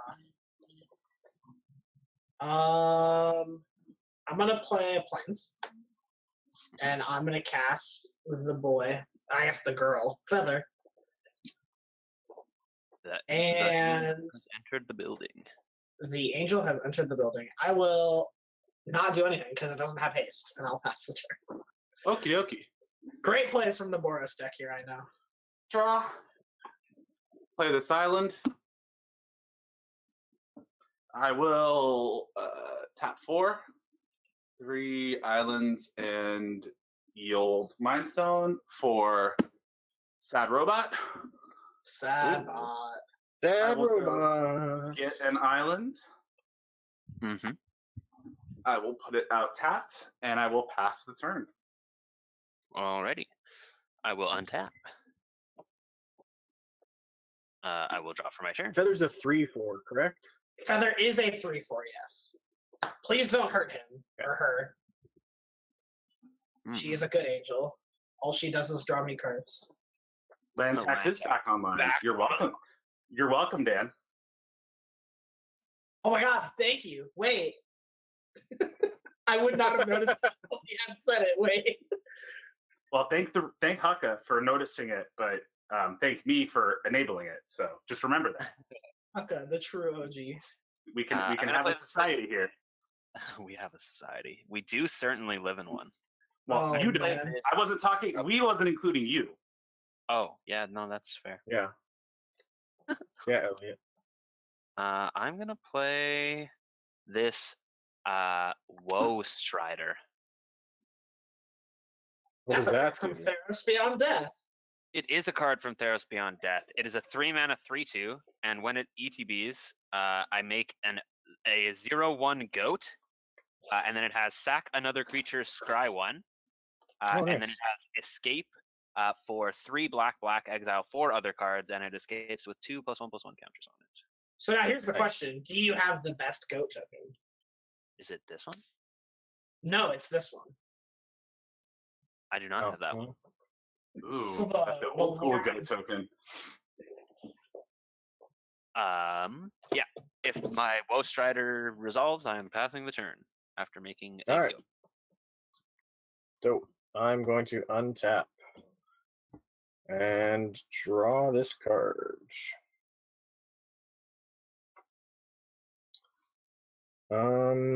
That's true. The best goat token is the one that's from Unstable Mowing the Lawn. That's a good point.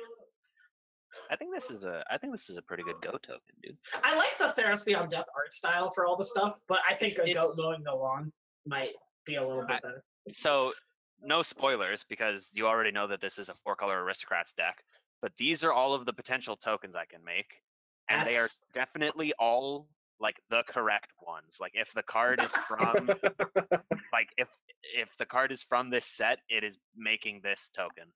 Token that it's supposed to make. So that is why I have this one. That is some impressive commitment to the bit, Elliot. Oh, I do it That for is all pretty my impressive. decks. It is one thing that I like have magic OCD about. All right, I'm gonna play a Path of Ancestry. Thanks for the follow. That seems pretty good. The last corner. Yeah, it's like not bad. Just alright. It's okay. fine. I'm gonna tap 3 mana, and I am going to cast a Mavrin Vein, Dusk Apostle. Triggering. Oh yeah, who now? Mavrin Vein, Dusk Apostle. Make another I'm vampire. gonna need you to read. I'm gonna need you to read that one. For okay. me. Mavrin Vein? Yeah, Mavrin Vein. He's a 2-mana or 3-mana 2/2 with whenever one or more non-token vampires you control attack, create a 1/1 white vampire creature token with lifelink. Interesting. Yeah. It's not great. So I'm gonna do that. I'm gonna attack. I might have a response when you go to combat. Okay, I will move to combat. Your captain gives everything else +1/+1, right? And for Yeah. And for strike. Yeah. Okay, I lied. I have no effects. Okay.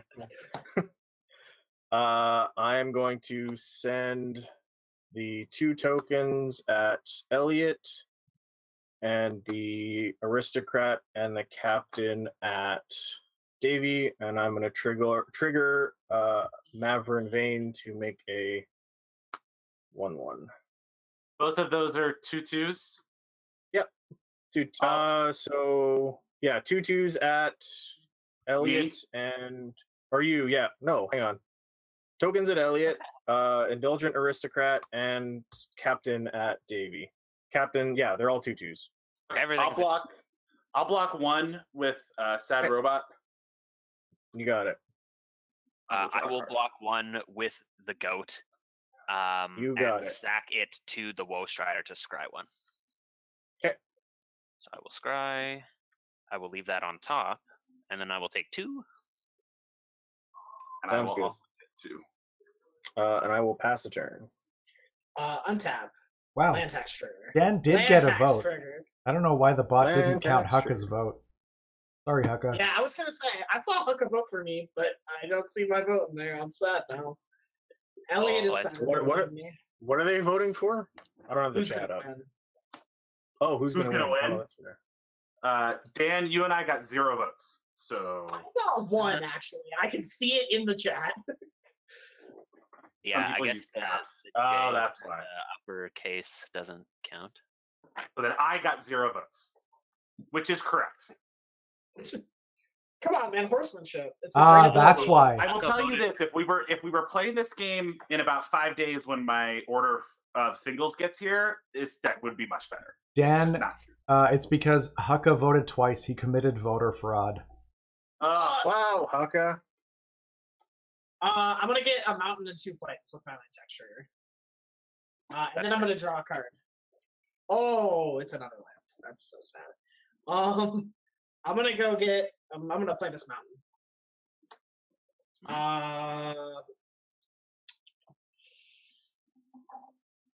You know, I'm just gonna pass the turn and discard to hand size. Okay. Interesting. Okay. 3, 4, 5, 6. I'm gonna discard an Ash Barrens and an Evo Wilds. And I'm going to draw. I'm going to play this island. Got an island. Is that island in the middle of that pack upside down, Davey? It almost certainly is. See, so okay, yes, you're correct. So, so is the bottom one. Jesus Christ. So, I am sitting at like the camera's here, and I'm like back this way. And I'm like on the floor because I'm too lazy to like get on my knees and play. So this happened all night last night when I was on Olivia's stream, and people kept yelling at me because they were getting seriously freaked out by my lands being all askew. So I thank you for reminding me so I can do better. I'm fine with it. Thank you. Armadeer, we have played 2 games of CDH already. This is our 3rd game of the day, and it is our first casual one. But yes, we will be doing more CDH. We might do some Canlander. Lots of stuff. Yeah. Joven, I absolutely do yell back at them, but since this is a Canadian stream, I have to be more polite. Yes, please. We appreciate it. You know, I don't want to cause any trouble. I'm gonna pass the turn. I don't think I've ever heard somebody yell on Olivia's stream before. Are you sure? Definitely. There's a /s there. Definitely not Olivia at Logan or Sydney at everybody. Or Olivia at me, or Olivia at John while John is not playing, or etc. It's yelling at chat CDH. Yes. Play this by you. You don't see all the yelling we have to cut out of our episodes, but it's a lot. I would watch a bloopers video that's just you guys yelling at each other. Yeah, it has to be hard cuts though. It has to be like and nothing else. Oh yeah, just a hard cuts big mash. I'm going to tap a black and a white, and I'm going to cast this Imperious Oligarch. What is that nonsense? That's an it's a 2-mana 2/1 with Vigilance and Afterlife 1. Okay. Oh, it's not Imperious, Imperious, Oligarch. 2-mana, 2/1, Human Cleric, Vigilance, Afterlife 1. And then I'm also going to pay a whatever and a green, because I'm a god and I drew this Bayou. And I'm going to cast a Nest Invader. And what is that nonsense? If it ETBs, I'm going to make a 0/1 colorless Eldrazi spawn creature token. And that token has sacrificed this creature, add a colorless to my mana pool. Well, that's pretty good. Huh. I wonder if his deck likes to sacrifice this. No. It does. No. I'm going to pass the turn. All right, I'm going to untap. Joven, I'm not going to untap. I have it on fairly good authority that Cassius may be back tonight on Olivia's stream, so just keep that in mind for your viewing pleasure. Oh, nice. Okay, I'm going to untap then. All right, so I'm going to draw this card, and I'm going to play this swamp. All right. How do I want to do this? How big is the 3-mana vampire that makes other vampires? It is currently a 3/3. Okay. What? Why? The captain. Captain. Oh, sorry. Elliot. Oh, okay. The one that makes other ones. Yeah, okay. I thought he was talking about the Lord. No. I am going to move to combat. Before your combat. Oh no. I want to attack Elliot. Leave me alone. Actually, yeah, no, go ahead. Okay. I thought I was going to do something, but then I realized it was a dumb idea. All right, I'm going to move to combat. Mm-hmm. All right. Elliot. Uh-huh. Hello, friend. Everything, jeez.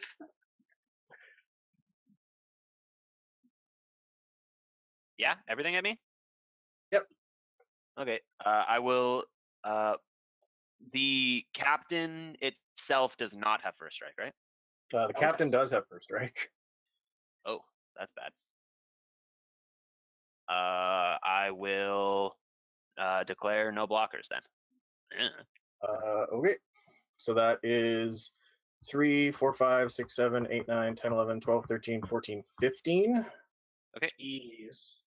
And I will gain 4 life. So does the play just beat up Elliot? Is that how these streams usually go? No, the plan is like I should not be distributing my damage. That's just a fool's game. And now Elliot's got the Goblin Bombardment, so I do. I feel like those two decks are so similar too that they're it behooves them to cancel each other out if they can. And then I'm gonna pass the turn. On your end step, I'm gonna do a fun thing that Feather does. I'm gonna cast Expose Evil, which is tap up to 2 target creatures and investigate. So I'm gonna tap Feather, and I'm gonna tap the Imperious Oligarch. I love Investigate. That's such a that's such a sweet mechanic. I'm gonna go find my clue token, and I'm gonna put it on the battlefield. Actually, I have 2 more mana, and then I'm just gonna crack it and draw a card. Okay, so can I ask, because are all 3 of you Canadian? Am I the only American here? I'm American. Oh, okay. So there's 2 Canadians, 2 Americans. Dan, you know the Where in the World is Carmen Sandiego live action show, right? With the Chief and the whole thing? Okay. Did Canada get that? Yeah. Because every time I hear clue token, I want a clue token with a picture of the Chief with her big magnifying glass. I just remember. I have effects before you untap. Oh, all right. The warrant. Yeah, I'm gonna mortify Feather. Wait, don't do that. While shields are down. Would you, Dan? Would you like Feather to live? I would like Feather to live. I'm gonna spend 2 in response to mortify. I'm gonna spend 2 to fumble Feather. What does that do? Return target creature to its owner's hand, and then the second part's irrelevant. Gain control of all auras and equipment that were attached to it and attached to another creature. So cool. All right. Yeah, Feather's I in my can live hand. with that. That's fine. All right, so untap. Upkeep trigger. Does anybody have more than 4 lands? I do. I have 5. Yeah. Thank you. 5. Yeah, no, we got. I remember Where in Time is Carmen Sandiego. We got the Where in the World game show. So I remember people running around that giant glass map of the world. Yeah, and they could never find Madagascar. Yes. Yeah, exactly. Yeah, I remember watching that when I was younger. My favorite was when it would be a map of when the final round would be the map of the U.S. and they'd be like Carmen's in Louisiana and they'd go to like Utah, and I'm like, how did these kids get on the show? Like that's pretty good. I took one of those BuzzFeed quizzes where it's like, can you guess all 50 states? I think I got maybe 20 of them. I'm gonna draw for which is good because we only have 13 provinces to remember. Do we have 13? That's so many. Well, we have 10 provinces and 3 territories. I don't think I know them all. I'm gonna play this mountain. That's like fair. To be fair, Dave keeps saying that I'm from Edmonton, which I mean I am. I know. I'm so sorry. I'm like close. In all fairness, I was born in a suburb of Edmonton and I lived there until I was 10. So it's not incorrect to say that I'm from Edmonton. I wish I could blame it on that, but I didn't know that, so I'm just a moron. I didn't know that, Jim. I was born in Vancouver. Vancouver. It's okay. This is the first time hearing of any of these guys being Canadian. Yeah, where were you born, Elliot? Trilemma in chat was asking if it was Gimli. There actually is a town named Gimli in Manitoba. Yeah, and it's where they make Crown Royal. Yeah, oh, shit. So anyone who drinks Crown Royal, you have Gimli to thank, which is a weird sentence. Yeah, you're welcome. Yeah, and also Crown Royal is the most expensive here, I'm pretty sure, than it is anywhere in the world, despite the fact that it's made yeah, like 100%. 2 hours away from us. The Yeah, only 100%. really good thing to come out of my hometown, aside from me, if you count me, is I don't. I don't. exactly. Wow. Addition is HBO was born in Wilkes-Barre, Pennsylvania, in 1975. Oh, so cool. there you go. You're welcome for Curb Your Enthusiasm and Game of Thrones and everything else. Very cool. I'm gonna discard the That's sweet. Hansons. Sounds good. I'm gonna I guess that's discard what happens when you have. 3 lands and a Chaos Warp. Ooh, All right. Chaos Imagine- Warp's good. Imagine Chaos Warp in this deck. Take a token, turn it into something in my deck. I will draw. Yep.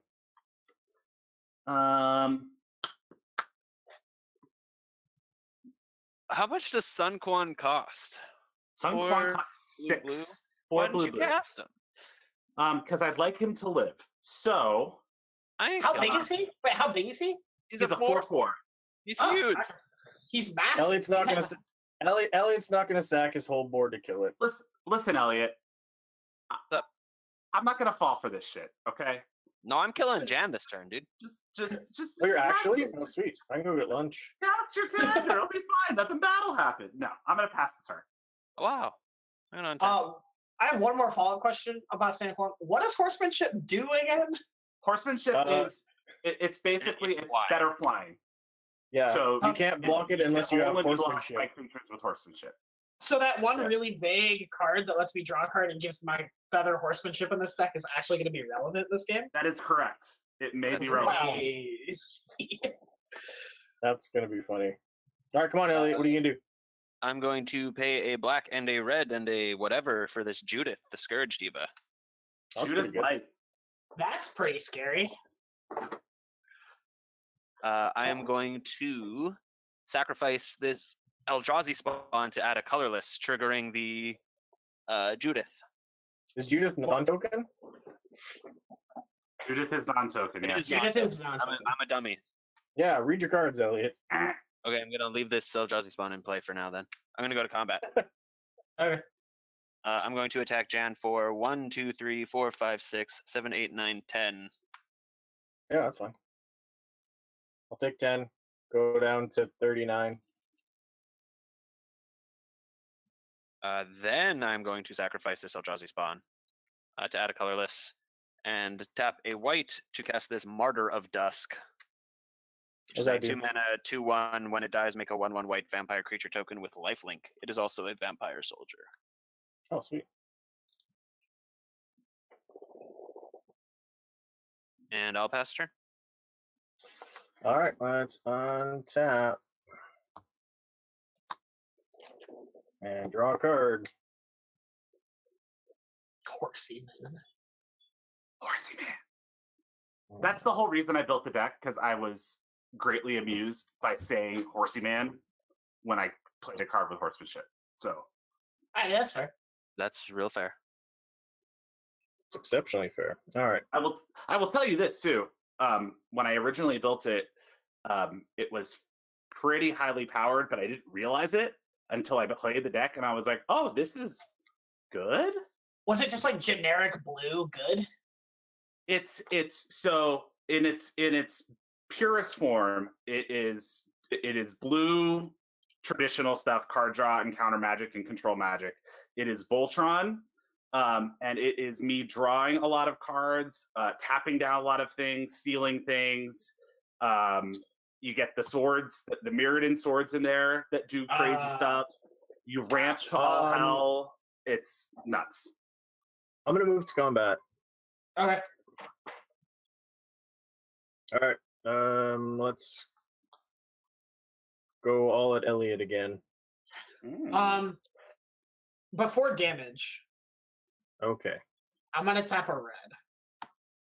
I'm gonna cast Reckless Rage, targeting Feather and the Lord.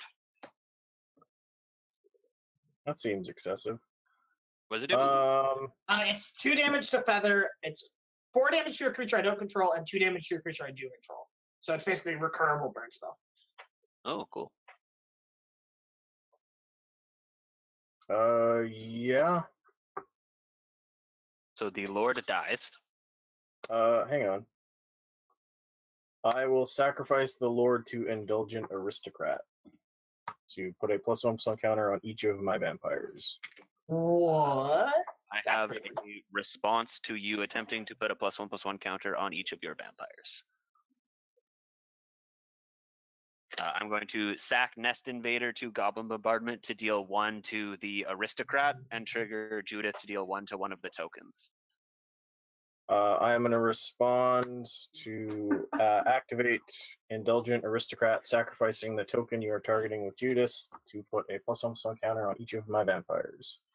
Okay, I'm going to respond by sacrificing Martyr of Dusk to Goblin Bombardment, targeting the Aristocrat, triggering Judith, targeting another token, triggering Martyr of Dusk. I will make a 1/1 vampire with lifelink. Okay.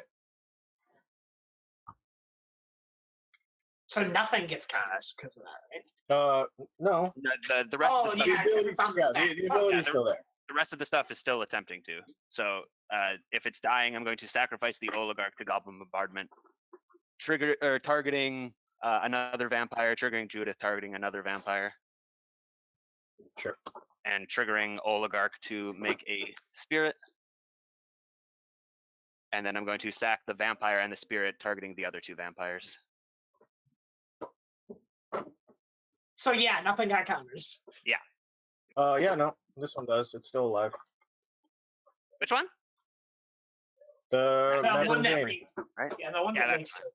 Yeah, he can have counters. Yeah. That's fine. All right, cool. So I'm taking what? 4? 4, yeah.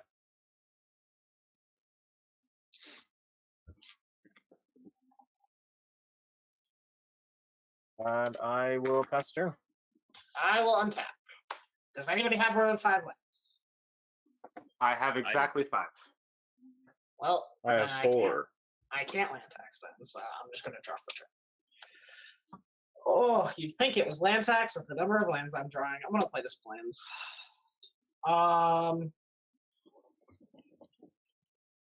See, that's just.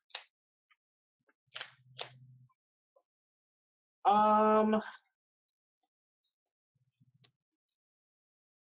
mana up. I'm gonna go to combat. Mm-hmm. I'm gonna hit. Brilliant. That was really scary. I feel like I should hit you. I don't have anything else left. I was gonna try to kill him, and then you stopped me. Look, you having the Lord was also just as scary. Yeah, Elliot, 3 in the air. Yeah, no effects.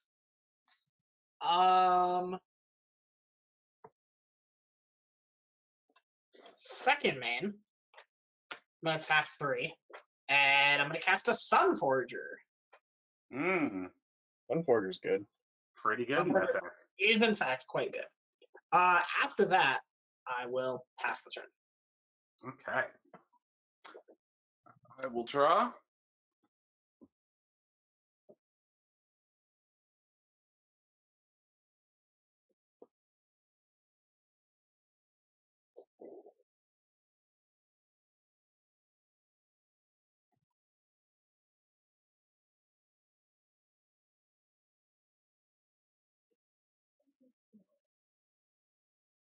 Yeah, no, Rage doesn't fizzle because it targets Feather and another creature. So as long as Feather is still a legal target, it's fine.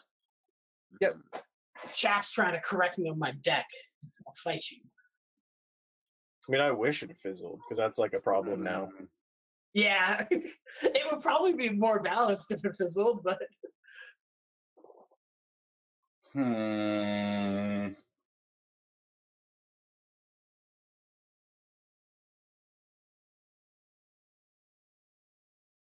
Indeed. I'm going to pass. I'm going to untap. I'm really afraid of Davey. You've done nothing. You've done nothing all game except play islands and pass. Like I've got a really weird hand, and I'm like trying to. In my upkeep, I'm going to try to cast this Worldly Tutor.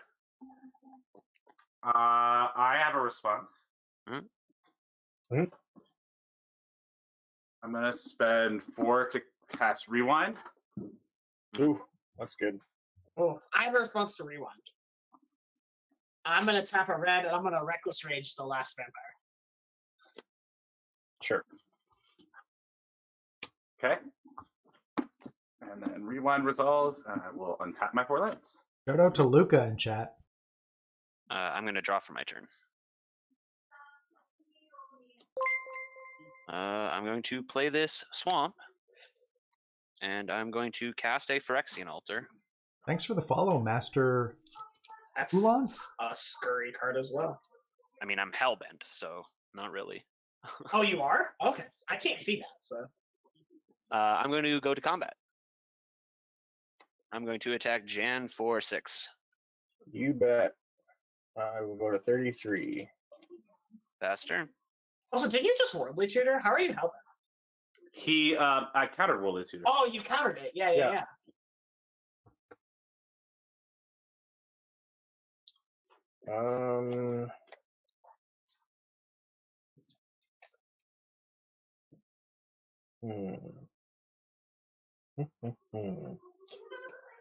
Let's do.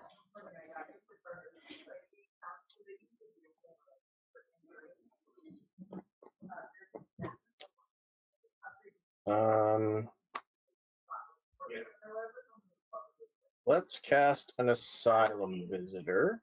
I'm gonna trigger Edgar. What does Asylum Visitor do? Beginning of each player's upkeep, if that player has no cards in hand, I draw a card and I lose a life. Oh, that's pretty good. And then I will cast a Forerunner of the Legion. Trigger Edgar. So when Forerunner enters the battlefield, may search my library for a vampire card, reveal it, shuffle your library, and put it on top. Then whenever another vampire enters the battlefield under my control, target creature gets +1 until the next turn.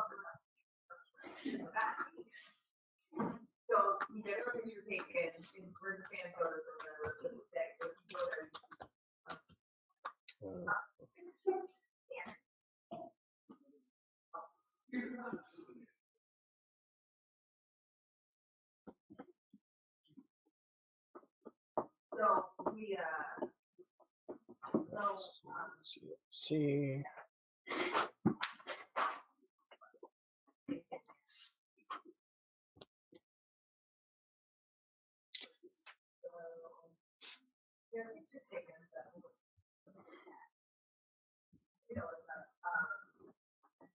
I like quickly shuffle up, and I'm gonna get a Yahini, Undying Partisan, and put it on top of my library, and I will then pass the turn.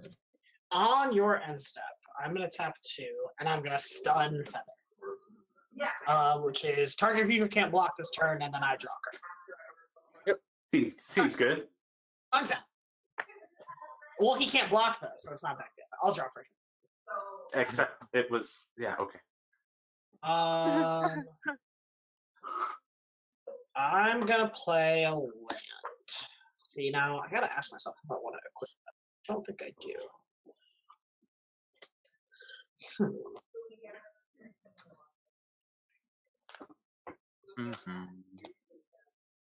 How many cards do you have in your hand, Davey? 6. Okay. It's just Elliot that's hellbent. I'm gonna tap 3 mana. 2 red, and it doesn't matter. And I'm gonna cast Anger of the Gods. Ooh, Anger of the Gods. Yes. 3 damage to each creature. If it dies, exile it instead. Any effects? I'm going to respond with some stuff. That's good. I'm going to sack Judith to Woe Strider. Okay. So I will deal 1 damage to Jan. Why don't you deal it to Feather? And I will scry. Oh yeah, to Feather. That's a good idea. I will deal 1 damage to Feather, and I will scry 1. Okay. I will put that on the bottom.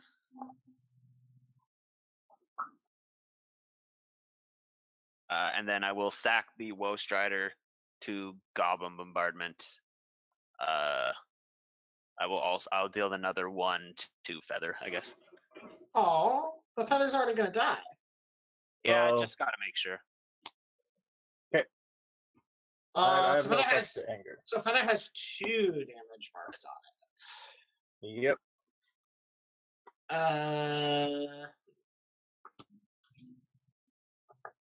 I'm gonna respond to anger myself then, and I'm gonna stun feather to draw a card. Cool. All right. Anger resolves. I'm gonna put feather in the bin. It would get exiled. It would get exiled. I'm not gonna put feather in the bin. Thank you for reminding me. Stun is still exiled with feather's effect. Anger resolves.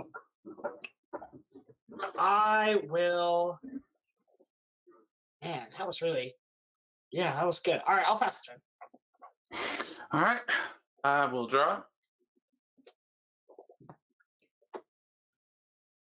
We're gonna get horsemen now. Yes, we are.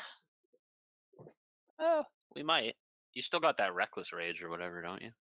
Yeah, The but feather's without feather, it's not as good. Dead and costs 1 million. Yeah, well, he needs a creature to use it. Yeah, you have like 7 mana. Maybe you guys would make land drops. I could trigger my land tax, and then it would be better. I believe I have made all of my land drops. I might have missed one. I think I've missed most of them. I think both of you have missed at least one.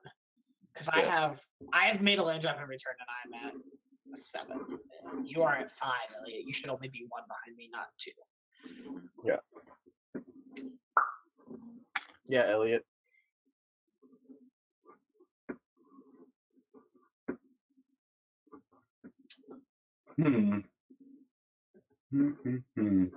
No, I stunned in response to the anger, just to draw the card, Hucka. So it comes back at end step. I think he meant the end step last time, but yeah, I just do it before the end step starts. Yeah, like before you go to it. Yeah. All right, I'm going to. Oh, I hate everything about this. I'm gonna spend 1 to cast casting Windfall. Mantle of Tides. What does that do? It is a artifact. It's equipment. Equipped creature gets +1/+2.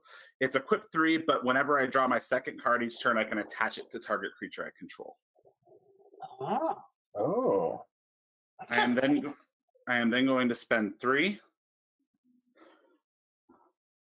for Jeskai Infiltrator. Ooh, sick. Card sweet. And then I will spend 1 and tap and sack the Mind Stone to draw a card. And I will attach the mantle to the Infiltrator. What is the... Okay, I thought I'd be able to read the Infiltrator, but I can't. What is the text on that? So it can't be blocked as long as I control no other creatures. It's a 2/3. And whenever it deals combat damage to a player, exile it and the top card of my library in a face-down pile, shuffle the pile, then manifest them both. Yeah. Oh. That's like pretty sweet. That's pretty good. And that's it. I'll pass the turn. Untap. Draw. Oh. It's actually a really good draw. I'm going to pay 5, and I'm going to cast Ravos, Soul Tender. Oh, no. Oh, Lord. He triggers on upkeep or on end step? Upkeep. Okay. I will pass. All right, I'm going to untap and draw this Yahaney.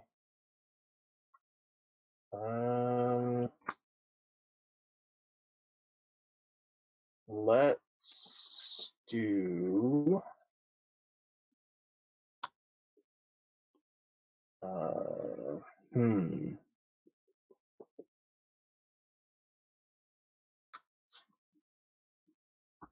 You have 1 card in hand, Elliot? Mm-hmm. I'm going to cast a Bishop of Binding. So trigger Edgar Markov, and then trigger the Path of Ancestry to scry 1 because I cast a vampire. Leave that on top. And then Bishop of Binding enters the battlefield, exile target creature an opponent controls until Bishop of Binding leaves the battlefield. Whenever Bishop of Binding attacks, each target vampire gets +X till end of turn, where X is the power of the exiled card. And I think I'm going to exile the Ravos. Sure, it'll go to the command zone. Cool. And I'll pass turn.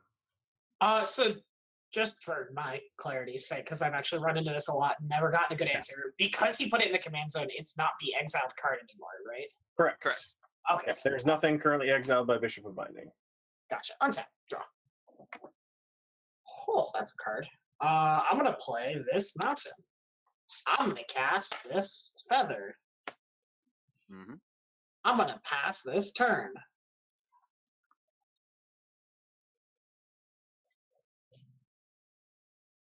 Yes. Mm-hmm. Oh, yeah, All right. Yeah. Oh, hot man. Okay. I'm gonna untap. I didn't think that was a thing that was gonna be happening. Untap. Draw. Play an island. All right. I am going to go to combat. Mm-hmm. I am going to swing the infiltrator at Elliot for 3. Yep. Is it 3? Yeah. Oh, that's my left toe. When it deals, I'll go to 10 unless Dan wants to kill it. That's true. Yeah, that one. As long as it doesn't come at me, like I'm okay with it. When it deals combat damage, it is exiled, and the top card of my library is exiled. I am shuffling the pile and manifesting them. Mm-hmm. I will Is the spend. purpose of shuffling there so that we don't know which one's which? Correct, and Actually, yeah. Well, and it's from the morph precon, so I think it's where you're going to have a bunch of face down creatures, and yeah, you just don't want your opponents knowing. Like, gotcha. Jeskai Infiltrator is from Cons block. But yeah. yes, so you can from the thingamaboo. Yeah, so because I think the idea is you can attack with both the face downs, and then you can unmorph the infiltrator to hit to make creatures. Yeah, because morph is a weird instant speed, but not really interact. It's very bizarre. It's a special action. I'm going to spend 3 to turn up Grand Architect. Well, now we know that that's not the Jeskai Infiltrator, Dave. You do know that that's not the Jeskai Infiltrator. And I am going to pass the turn. Alrighty, I will untap. I will draw for my turn. I am going to cast a Myrsaire. What does he do again? I've seen that card once, but I don't remember. It's a 2-mana 1/1 that when it dies will make a 1/1. Oof. Value. That's nice. It's pretty good. I'm going to cast this Skull Clamp. I have a response to Skull Clamp. I'm going to Reckless Rage the Grand Architect. I have a response. I figured you would. I'm going to turn aside your Reckless Rage. What? Is that just counter target spell? Counter target spell that targets a permanent I control. That is nice. Valid. That's sweet. Okay, Reckless Rage down. Now I feel confident about this game again. W3570N, thank you for the subscription. And just as a heads up to anybody in chat, if you've got your Twitch Prime subscription available this month, we would definitely appreciate it if you hit that subscription button. It helps support the channel. And if you've got Amazon Prime, you can do this for free with Twitch Prime. You just got to link your accounts. Yep. Spike Feeders is my Twitch Prime subscription. Mine too. Join me in the party. Join me. I'm going to tap this Badlands to equip Skull Clamp to Myrsaire. Pretty good. Oh, shout out to Oh, what do we got here? Snarf. Just subscribed. And thank you, Davey, who gifted a tier 1 sub to Dracos or Dracos. Thank you, Dave. Merry Christmas, everybody. Wow. I'm going to make a mirror. I'm going to play a basic swamp. I'm going to skull clamp the mirror. Uh-oh, hype train. I'm going to dodge. Oh, no.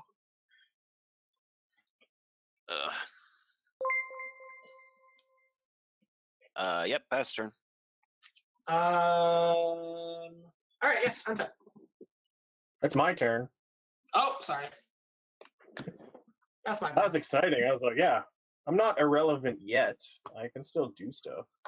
I'm gonna draw With this the card. Reckless Rage gone, your deck is very open. Like that should be like that's like my whole motto. I'm not irrelevant yet. Play this swamp. Then I'm gonna tap 6 and cast a Patron of the Vein. Trigger Edgar to get a vampire. Patron ETB trigger is destroy target creature an opponent controls. I am going to destroy Feather. I will respond to that. Whenever a creature an opponent controls dies, exile it and put a 1/1 counter on each vampire I control. So in response, I'm going to tap Feather and display Instant Convoke and Ephemeral Shields to give Feather indestructible until end of turn. Sweet. Yeah, I have no effects beyond that. I'm gonna pass turn. Untap. Draw for turn. Hardcore Puka, thanks for the tier 1 sub. I'm gonna play this Plains. So I have the mana to do everything I want to do here. I would say probably. I don't think I actually do. There's so many things. I'm gonna tap 3 and play this Gunner Snipe. Oh, Gutter Snipe's good. Gutter Snipe's good. I'm gonna tap 2, and I'm gonna play everybody's favorite, Underworld Breach. Ooh. You guys thought that Reckless Ridge. You guys thought that Reckless Ridge was gone. I'm going to tap a red and exile 3 lands from my graveyard to Reckless Rage the Grand Arbiter. Justy, thanks for the bits. And Sir Spiffy Esquire also subbed at tier 1. Thank you so much. Maybe. Can I ask a question? Yes. Yes. Why are you fucking with me? Because Grand Arbiter is a really scary card. It's Grand Architect. I apologize, but I'm still thinking of the right card, and it's a very scary card. All right. Also, Gunner Snipe trigger, everybody take 2. Yeah. Also. Yep. This Gunner Snipe might accidentally kill Elliot. I will apologize for that ahead of time. Hardcore Puka with the gift sub as Davey, well. Thank you. Oh shit. Tim. So Davey triggers Patron of the Vein, exiles your Grand Architect, and puts a 1/1 counter on all my vampires. All right. All right. Reckless Rage is going to be exiled underneath Feather. Mm-hmm.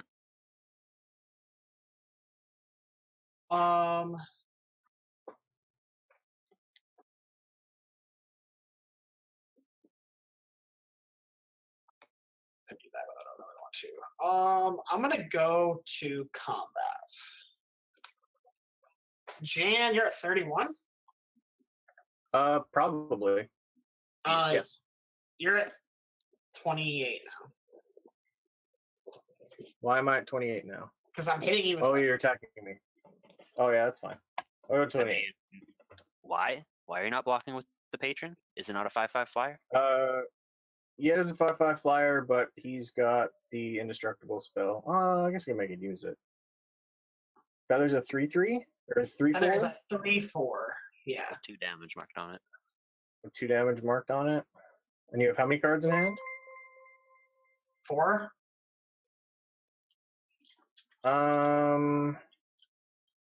Yeah, that's fine. I'll take 3. Not now. It's too early. Thank you so much for the Twitch Prime sub. Not now. It's too early. That's a fantastic name. That is the best. It took me a while to read through it. I was like, not know wits too early.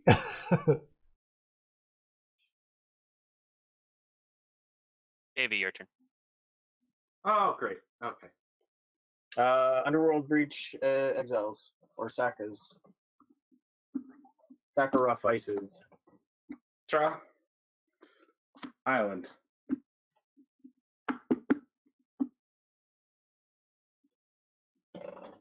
I'm excited that Elliot's gonna have to put that Reckless Rage on the screen like 18 more times this game at least. It's Jim, not me. Yeah. Oh, it's Jim. Also, Dan, your Underworld Breach is sacrificed. Yes, thank you.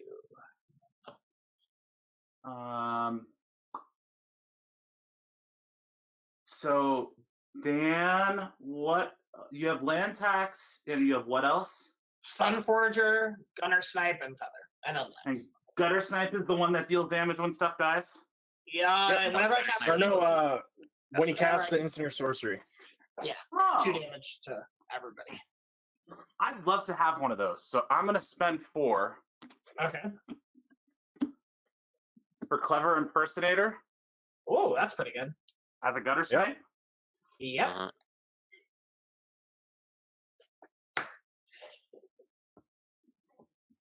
And Gutter Snipe is red, right? Yes, Gunner Snipe is red. Excellent. I'm going to spend 3 to cast Washout. Response.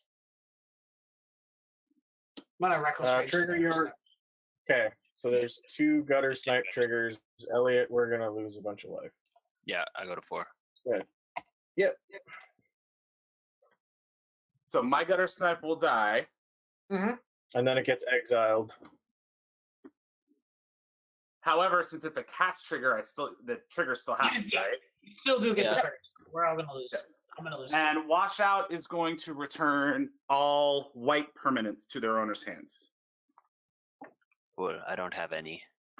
I know. See, you're welcome. 2. I mean, maybe should have been black. I got a Bishop of Mind. Patron. But well, I'm pissed at Dan now, so that's why. Oh, come on. That card is scary. You can't. I play Urza decks. I know what that card does. Urza's not in this deck. Yeah, but that's just Urza Light. Urza Light, get out of here. I mean, it's only in there for the Anthem effect, and it's coming out in like 4 days. So, anywho, I'm gonna go. Oh yeah, so Jan's Bishop left, so my Ravos comes. Yes. A. Yeah. And I think that's all I got. So pass the turn. I will untap. Dracos, please tell me you calculated the number of bits required to bring our progress bar on this hype train up to 69%. Because that is an awfully specific number of bits, and I appreciate you. I want you to know that. That's fantastic. Also, welcome to Megaladan, the newest subscriber with Twitch Prime. Thank you. In my upkeep, I'm going to trigger Ravos. I'm going to return this Mirsire to my hand. I'm going to draw for turn. Lots of swamps today. I'm going to pay 2 and cast this Mirsire. hey, that's familiar. I love it. I'm going to pay 1 to equip it with the Skull Clamp. Hey, that's illegal. It has +1/+1 right now because of the Ravos, so it's not as good as you think it is. Yep. I'm going to sack the Mirsire to Phyrexian Altar. It's exiled, Elliot. Yeah. Does it get exiled instead? Whenever a creature an opponent controls dies, exile it and put a 1/1 counter. It's a trigger. Okay, so I will still make a 1/1. And draw your cards. Yeah, you still make a 1/1. And draw your cards. Yeah, Jan interrupted me. I'm going to make a white. And draw 2 cards. I'm going to spend this white and a green from this bayou to cast Earthcraft. That's all your creatures have for mana, right? Mm-hmm. But they only untap basic lands I control. Yeah.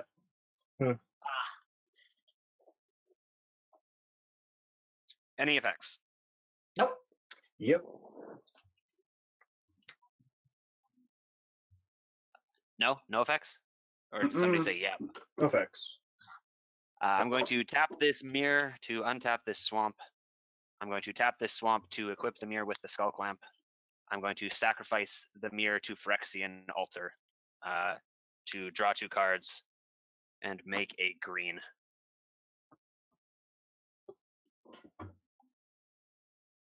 I did. What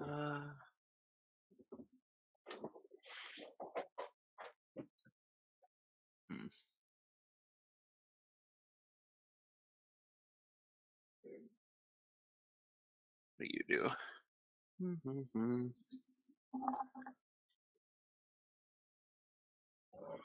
I'm going to use this green. Actually, I should do this first, I think. Does it do anything? I don't know.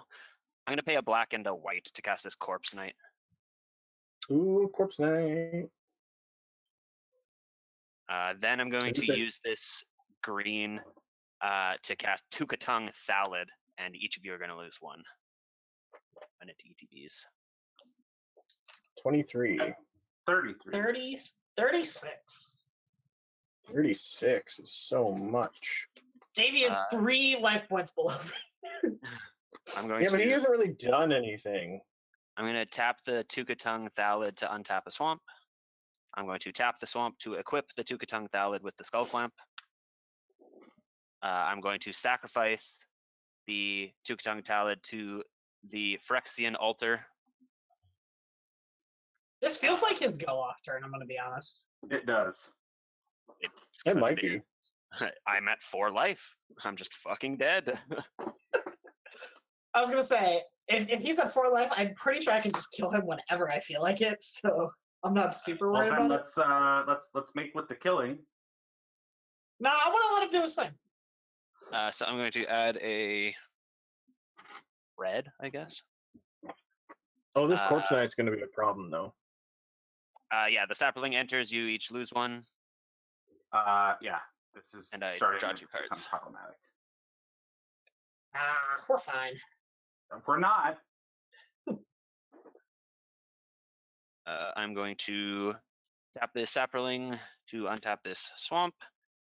Tap this Corpse Knight to untap this swamp. Tap 2 swamps to cast a Blood Artist. I have a response to Blood Artist. There we go. It's about time. You know, you didn't have to do this. You didn't have to be like that. I literally did.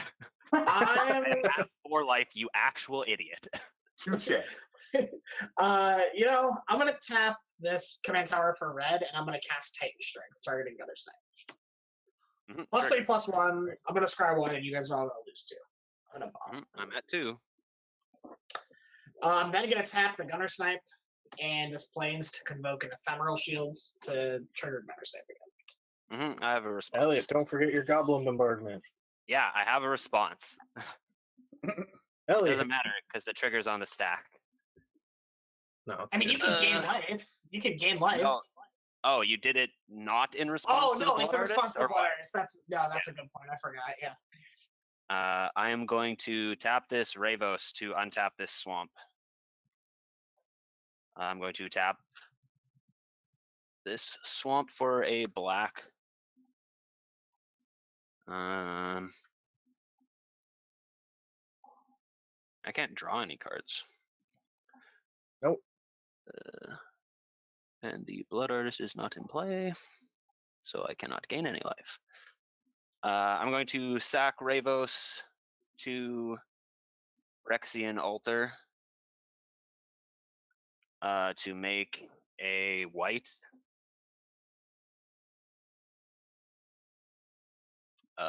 I'm going to sack Sapperling to Phyrexian Altar to make a white.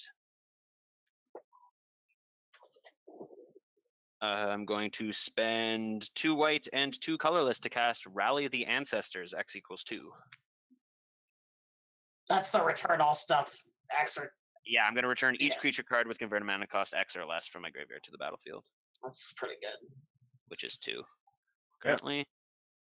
Yep. That is going to return just 3 because the Mirsire and the Tukatung Thalid were exiled. So the Nest Invader. So we're all going to lose 3. You're all going to lose 4 because the Nest Invader brings a friend with him. Oh, yeah. 4.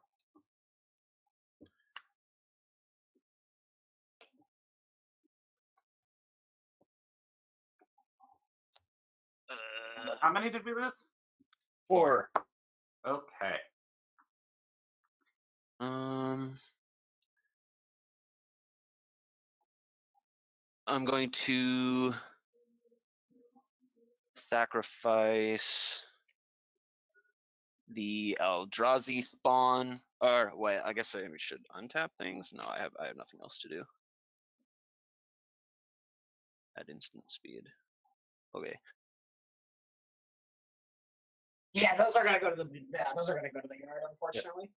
Yep. Blood Artist is scary though. I'm at 2 life. I'm going to sacrifice Eldrazi spawn to Goblin Bombardment to ping Jan. Monster. Yeah. It's okay. He already made Jan's creatures so large that we're all gonna die anyway. I'm probably killing him right now. You're welcome. Oh, are you? Ping Imperious Oligarch. I'm sacrificing Imperious Oligarch to Phyrexian Altar. Please take 1 more, Jan. I'm making a 1/1 white spirit. Everybody loses 1. Oh wait, he might actually be able to do it. I will sacrifice the Martyr of Dusk to the Phyrexian Altar. Jan, take another 1. I make a vampire. Everybody loses 1. And then I will sack these 3 to the Phyrexian Altar and Corpse Knight. Jan, take 4 more. Okay. And yeah, then I will die.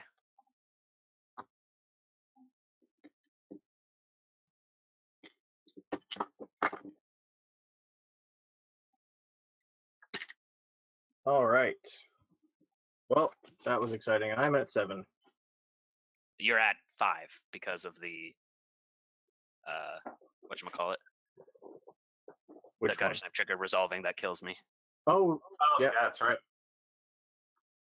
All right, I'm gonna untap and draw a card. That's so much damage on board, though. Yeah, good game, Elliot. It wasn't. That's what I have here. I have 12, 13, 17, 18, 19, 20, 21, and 24 is 44 damage. What? Okay. Good thing you killed the Grand Architect, though. Yeah, right? Yeah. I couldn't kill that thing once. Because you heard about that card once, but thought it was another card, but still were scared of it. No, I knew it was the Grand Architect, the one that taps for blue, or the one that makes things blue and then taps for mana. I knew what I was killing. Everybody's tapped out. Thing. I am tapped out, yes. I'm tapped out. Okay, well, I'm going to cast Edgar Markov, and I'm going to scry 1. I'll put this on the bottom. It's okay. Right. If it helps, I'm probably dead here, so. We're all dead, and it's your fault. Literally. You have a blocker. Okay, so we can probably let this game play out and see how it goes. Yeah, you've got a blocker. All right, that's cool. Yay! So 4, 5, and 12 is 17.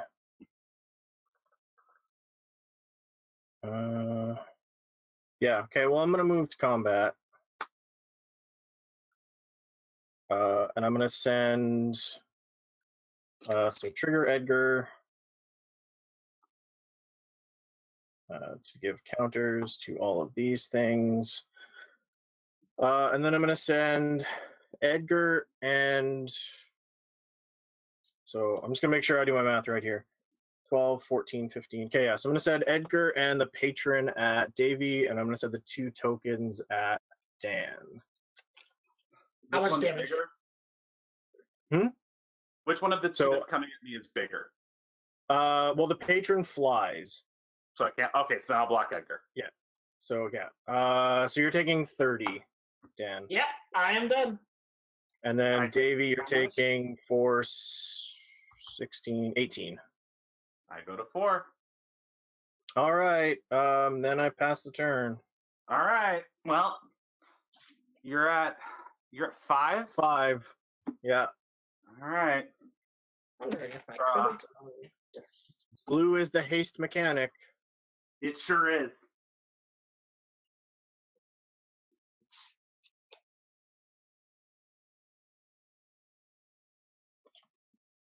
Yeah, good game, man. All right, yeah, good game, everyone. Vampires. If I had lived another turn, I could have saved this. I had a lot. My next card was fucking Aether Gale. God damn it. You never look at the next card, Dave. I know. That's your first mistake. And it's always the thing I needed. Yeah. Nah. Yeah. So if I had lived another turn, I could have Sunforger to gamble to grab Wrath of God. Yeah. So we've got to probably take a little bit of a break. I got to grab something to eat because it's now 12:30 in Winnipeg. Oh yeah. So I think we're maybe not going to end the stream, but we will come back maybe in about an hour. I'm just going to toss the Be Right Back screen on there. Yeah. Yeah, we're going to take a little bit of a break, and we're going to be back, I think, after lunch. We're probably going to look at doing some Canlander. Yeah, sounds good. Okay. Thanks for having me, guys. Yeah, thanks for hopping on. Thanks for joining us. And everybody who's in the stream right now, thanks for joining us. Yeah. Today. Yes, thank you, chat. Thank you, Spikes. Yeah, thanks, guys. And Dave, do you have anything you want to plug? I know you released something today. Oh, sure. Let me grab the. For those who haven't met me yet, I'm Dave. Hi.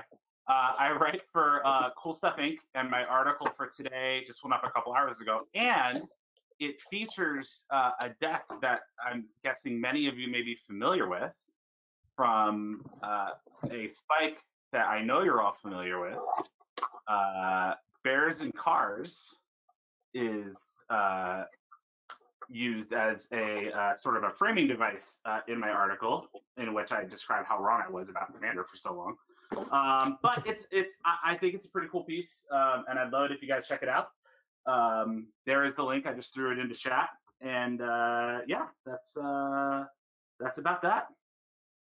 Cool. Yeah, definitely check it out. Dave's writing is really good. Definitely worth checking out over on Cool Stuff Inc. Oh, thanks, Jim. Sweet. Okay, so I'm going to throw it over to the Be Right Back screen, and we're going to go for a lunch break. And yeah, thanks for everybody for joining us. If you are going to be around in about an hour, then stay in chat, leave it open, and we will come back in a big way, I guess.